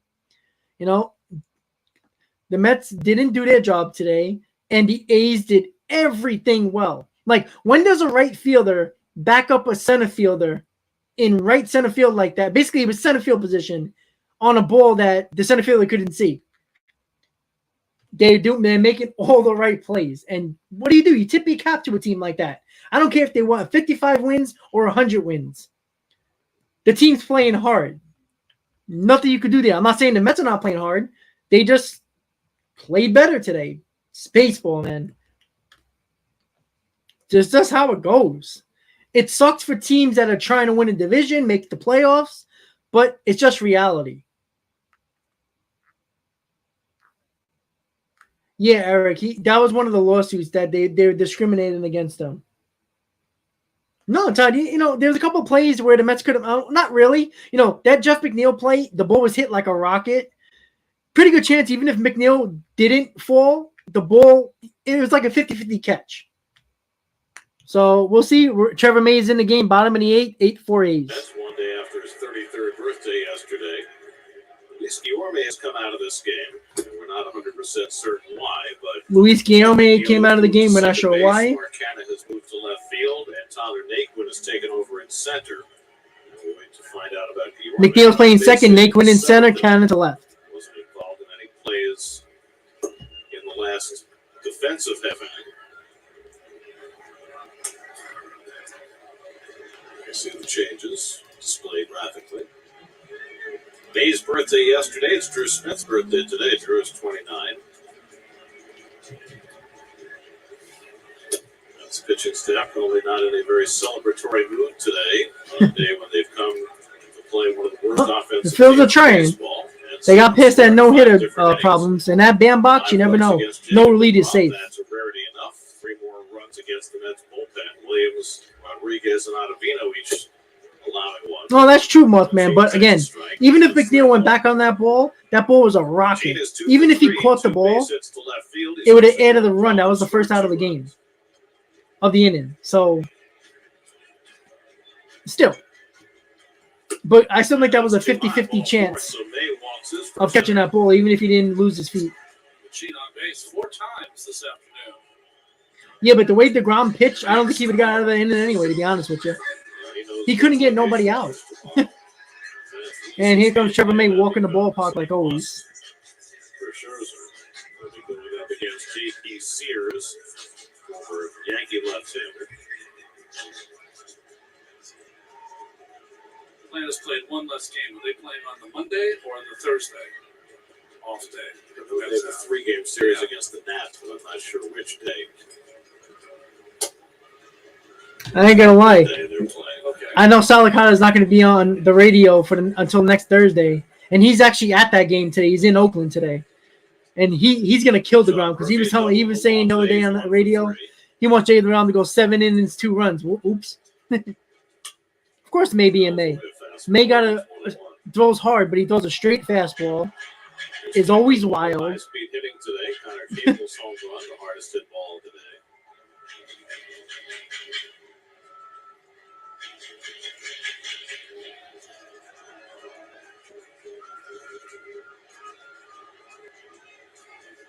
Atlanta going to play the Nats. The Nats are 14-50 in division.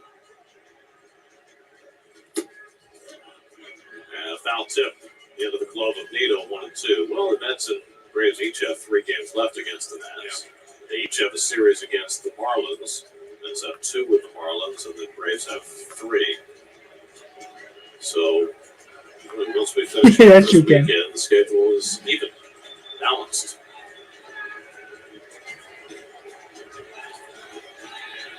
One and 2 to Murphy.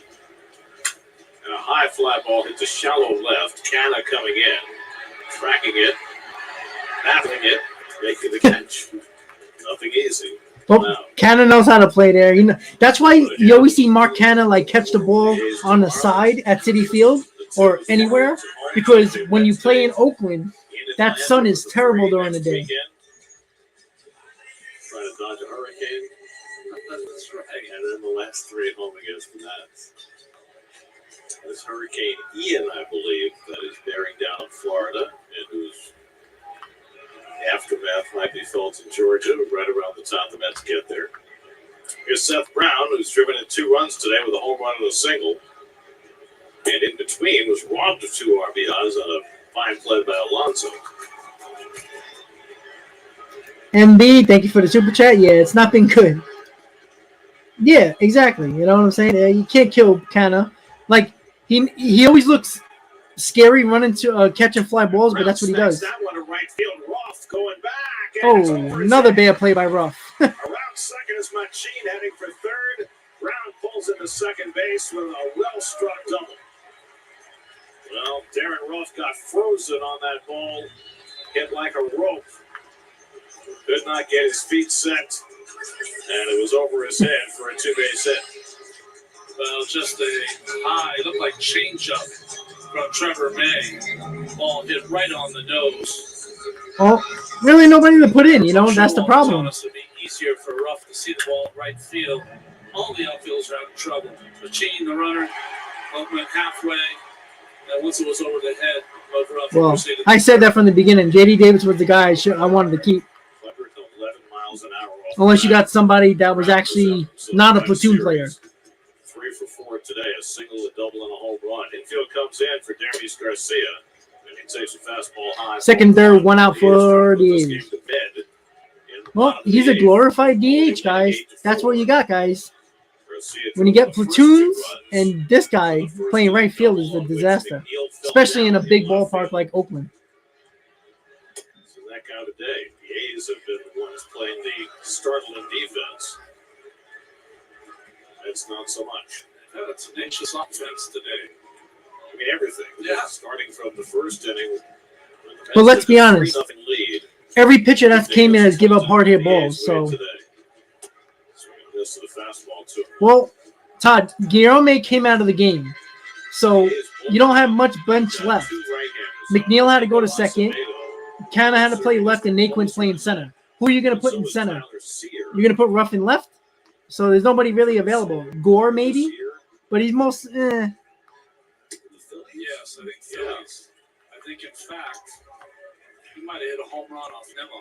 Nimmo might have hit a home run. Well, the way the Mets haven't scored since the second inning, Start to experiment a little bit, honestly. Save it for Domingo if they get a bigger lead. It's not his day. 3-1 to Garcia. Yeah, that's ball four. May is just terrible.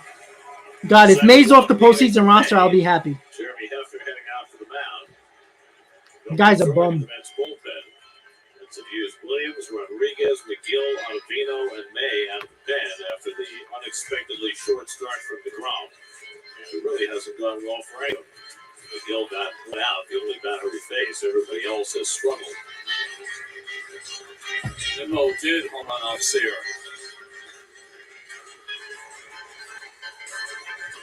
I think he was the first guy he faced in the major leagues, right? I think so.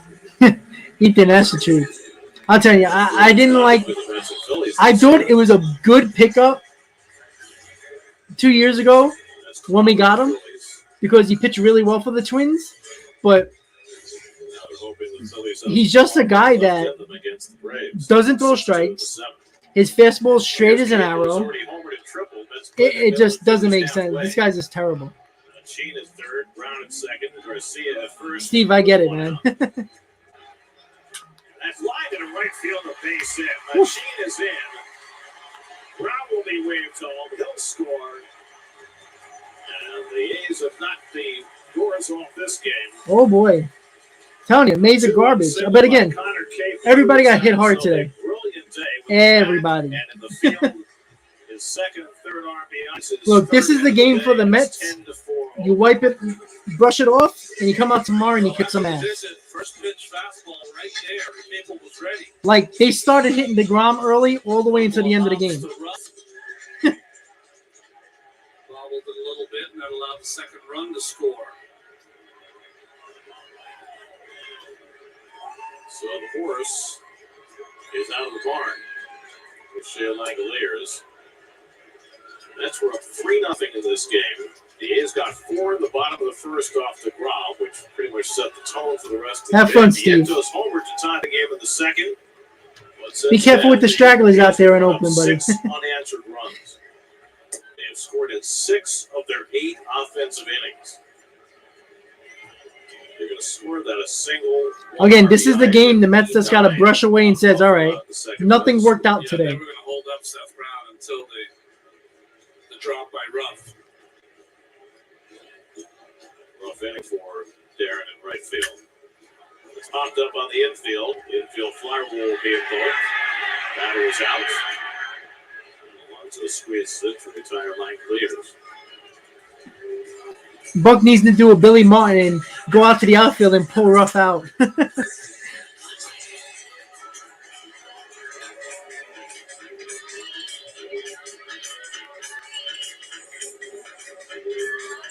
Tell you, this is one of the most festive environments we've been in all year, and it's not just because the A's are winning today. It was like that last night when they were getting smoked. This Christian Pache up for the second Can I do time. that too? But then again, who's left on the bench? That's what I'm trying to figure out. There's probably nobody left on the bench except for What's McCann. interesting is that when the Mets fans were so excited there. Todd, isn't that sad? He was supposed to be a big part Usually when the Mets of the back end of the bullpen, and he sucks. start their chance, let's go Mets, whatever.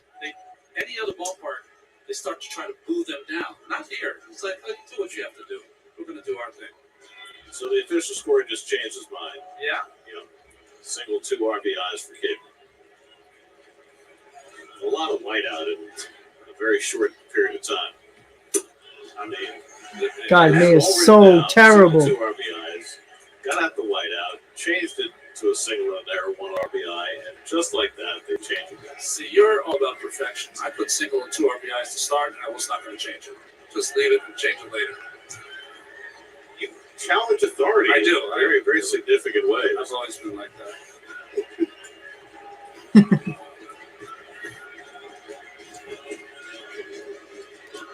Mays falling behind a light hitter Pache, 3-0.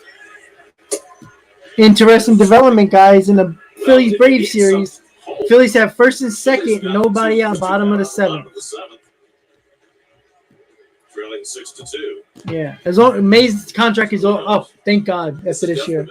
I don't want to see that guy in the postseason roster. And Pache pops one up and foul ground. Nino coming back for a look, but that'll be out of play. Down, you guys. 3-2. I'd rather take my chances with Drew Smith than Trevor May. At least Drew Smith, at the very least. Kyle Wright had a no-hitter for 5 innings before Harper hit the 2-run homer in the 6th. Make it 6-2, and now the Phillies up the first 2 men out of the 7th. The Braves hold that lead. Wright will win his 20th. I don't know if Wright's still pitching, but he pitched a great game. I don't know if he's still in there. 3-2, 2 down. He had a no-hitter until he gave up the home run to Harper, but that was... Oh, May struck somebody out. How about that? 10-4 Oakland.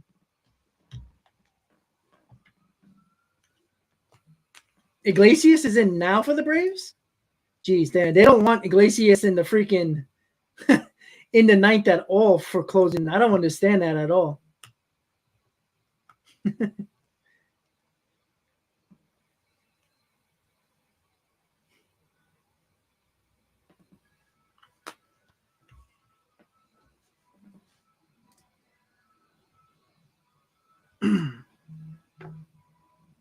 Yeah, Jake was human today, but you know what? Listen, no matter who you put in today, the A's just played amazing today. Like, if you're watching baseball for the first time, you would think the A's are a really good team. And yesterday, they looked like the A's of a 55-win team. You know, it's just, what are you going to do? It's just one of those freaking days, man.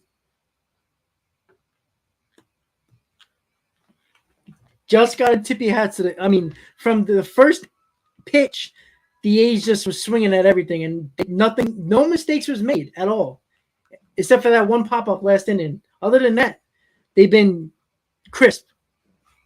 And you know what? Sometimes you just got to tip your hat to a team that doesn't want to. You know, you just got to tip your cap for a team that could just sit on their asses and collect the paycheck, right? And they're playing hard. It's nice to see sometimes young. Again, it doesn't bear well for the Mets, but when you see a team, especially a bunch of young kids trying to stay in the big leagues, well, they're trying their best, right? That's how it goes.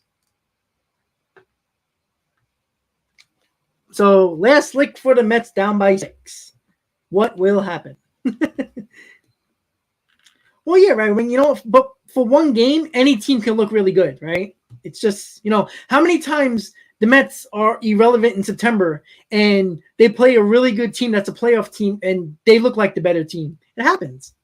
You know, what are you going to do except you got to tip your cap, brush it off, and there's another game tomorrow. Basically what you have to do.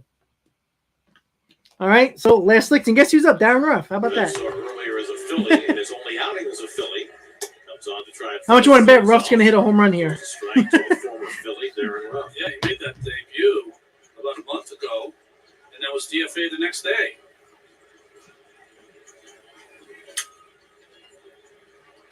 Ruff is 1 for 3. Yeah, Capel was impressive today for sure. 2 great plays. I mean, they're playing center field. That was first and second, nobody out. If that ball dropped, that's bases loaded at least with nobody out. Who knows what would have happened last inning? How many times in Major League history do you think that one pitcher with a 3-letter last name replaces another pitcher with a 3-letter Oh, it's last getting name and interesting. faces a batter In Philly, 6-3. Was it a sac fly? Looked like it. Runner was on third. All right. Slowly but surely catching up. See into the future. That's right. Not counting on the Phillies coming back, but, you know, I mean, I'm wishful thinking thinking, right? Preacher Row. Okay. Bravos, and thank you for being a human being as a Braves fan and not a troll like some of your Braves fans are. I appreciate the respectful nature of rooting for your team. Phillies just pushed across a run. It's now 6-3 Braves. Ground ball to the right side. Kemp this time going to his left. A's are just making every play, guys. Every play. Keep a little coverage cam. And a lot of fine plays for the A's today. None better than Connor Cape. I mean, look at the plays the A's made, man. I mean, Christ. Making that hat, glasses, everything came That off. was just Capella was like the star of the game. Alonso robbed him of the rest of the at-bat, Yes, right? Because the ball was in foul territory. Now Tyler Naquin's going to come up for the first time. Naquin is up. He came in Out of the batting order. in the Guillermo spot. Find out after the game why Guillermo came out.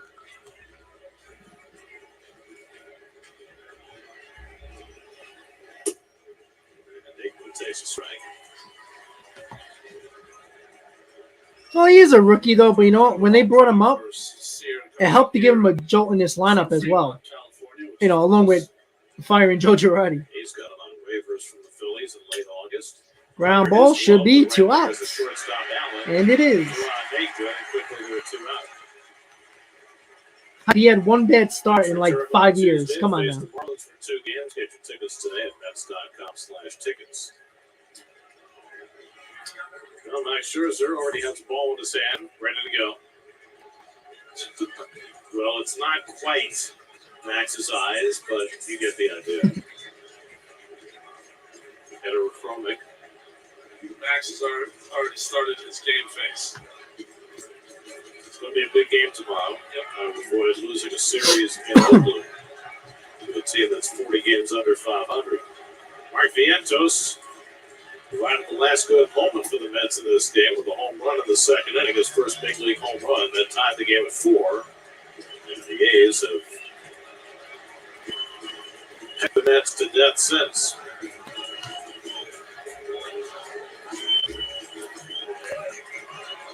Another mark.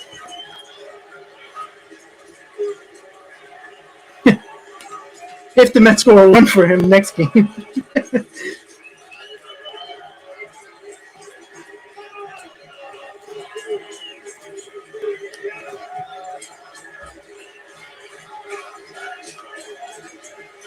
Vientos takes outside, and it's 3-0. Usually Angel Hernandez is just calling strikes everywhere at the end of the game. Vogelbach has come out on deck to bat for him if Vientos can keep it going.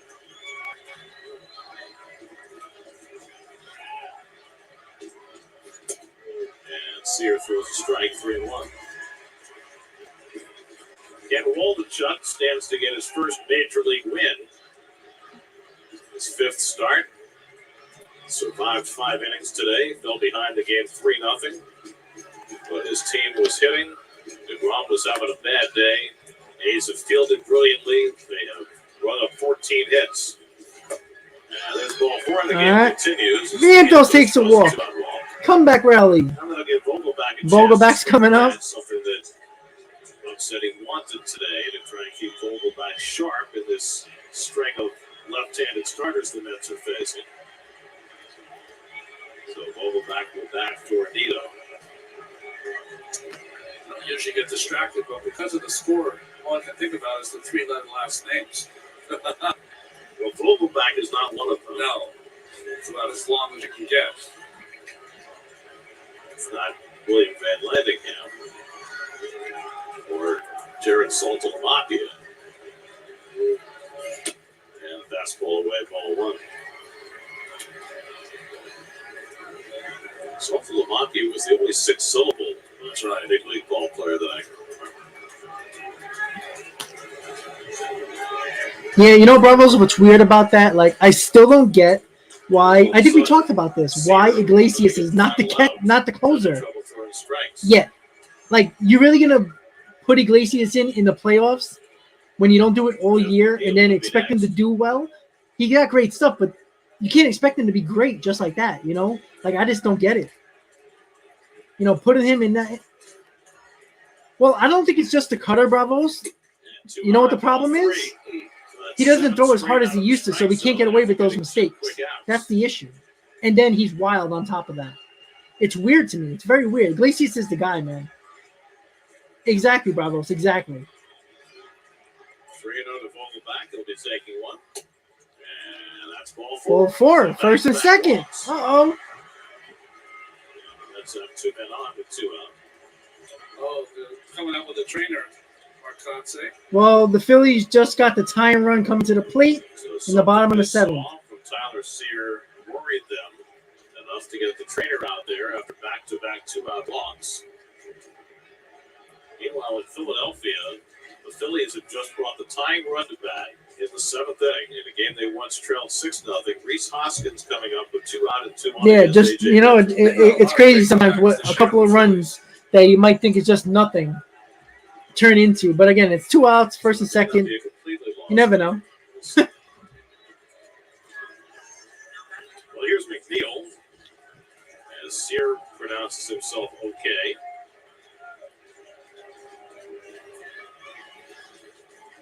But because of his wildness, the A's are going to get the bullpen. I don't know who's a moderator here. Yo, if he's not worried about my Mets bullpen, it's just a bad game from start to finish. I'm not. I mean, you're really gonna. Have you looked at your Yankees starting rotation and bullpen? Be careful with it, buddy. I don't know if somebody's moderated or not, but somebody's getting timed out and blocked a couple of times. I promise it's not me. You guys know I don't do that unless it's really bad. Takes breaking ball at his feet for ball 1.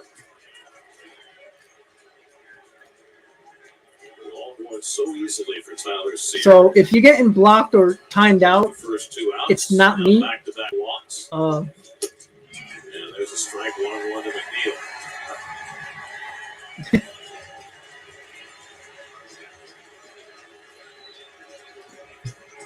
Well, crazy things have happened, but you know. Yeah, I don't know who it is. I don't know if somebody's a moderator that's not chatting. Just Jeff holds the swing, and that pitch is down. Change up 2-1.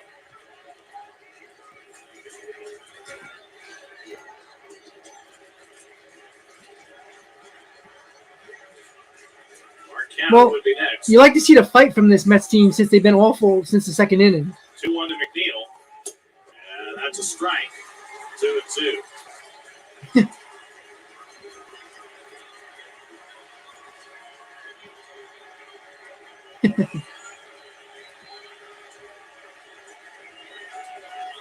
That's it out of their final strike.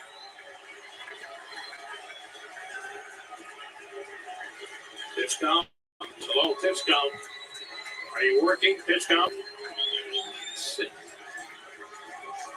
And it remains 6-3 going to the top of the 8th for the Phillies.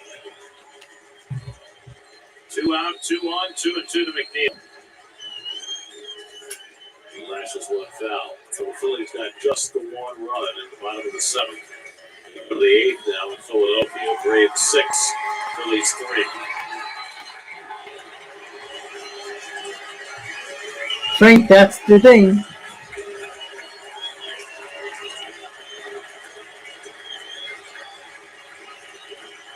Again, the 2-2. That's ball 3. Interesting. Runners will be running on the play, on the pitch. Fighting to the end.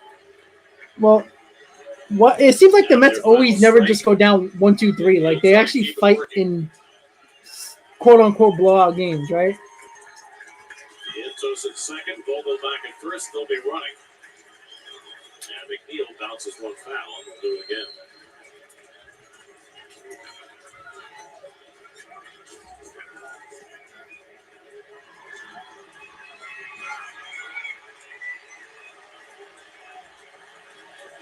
They haven't had a lot of victories here, these fans of the A's. They're loud this afternoon. All standing now. 8th pitch coming from Sear to McNeil. And he lines one. Oh, what a way to end the game, right? A great play. Nice play. Well, with that said, the great plays on the field by Oakland, the clutch hitting, everything went right for them. The hard-nosed young team just did everything they can to play well, and they actually did. You know, you tip your cap to a team like that and that's not going nowhere. Every at-bat, every fielding play, everything was run. And, of course, how fitting is the last play is a great play for them. There you go, guys. So, once again, Mets lose 10-4. The rough game. Rough, no pun intended. The Mets went out to a 3-0 lead. With DeGrom on the mound, you thought it was a solid lead. Well, guess what? Jacob DeGrom did not have it. Give it up to the Braves. Excuse me, the Braves. That's funny. The A's for just going after the fastballs, not swinging at the garbage that the Grom is throwing, and every pitcher the Mets brought in, they hit hard. And tippy cap to the A's. Wipe this off your shoulder, dust it off, and come out tomorrow and take the series and see if the Phillies can come back in 2 innings left. They're down by 3 runs. I doubt it, but let's see. We'll have a 1.5 lead if the Braves win today, and we get back to our winning ways tomorrow. So once again, guys, thank you for tuning in to the Mets versus A's. The Mets offense looked like it was going to start very well, but Jacob deGrom did not have it today, and every reliever that came in gave up a run. And with that said, it ends up being 10-4. Good game by the A's. I mean, everything, the hustle, everything you can think of. So there you go. So with that said, guys, everybody have a good night. I'll let you know tomorrow, early in the morning, if I'm going to do the stream. I'll let you know. But with that said, everybody have a good night. Mets lose 10-4. See you guys next time. As always, let's go Mets. And you know what? Hey, what the hell? Let's go Phillies, right? Have a good night, guys.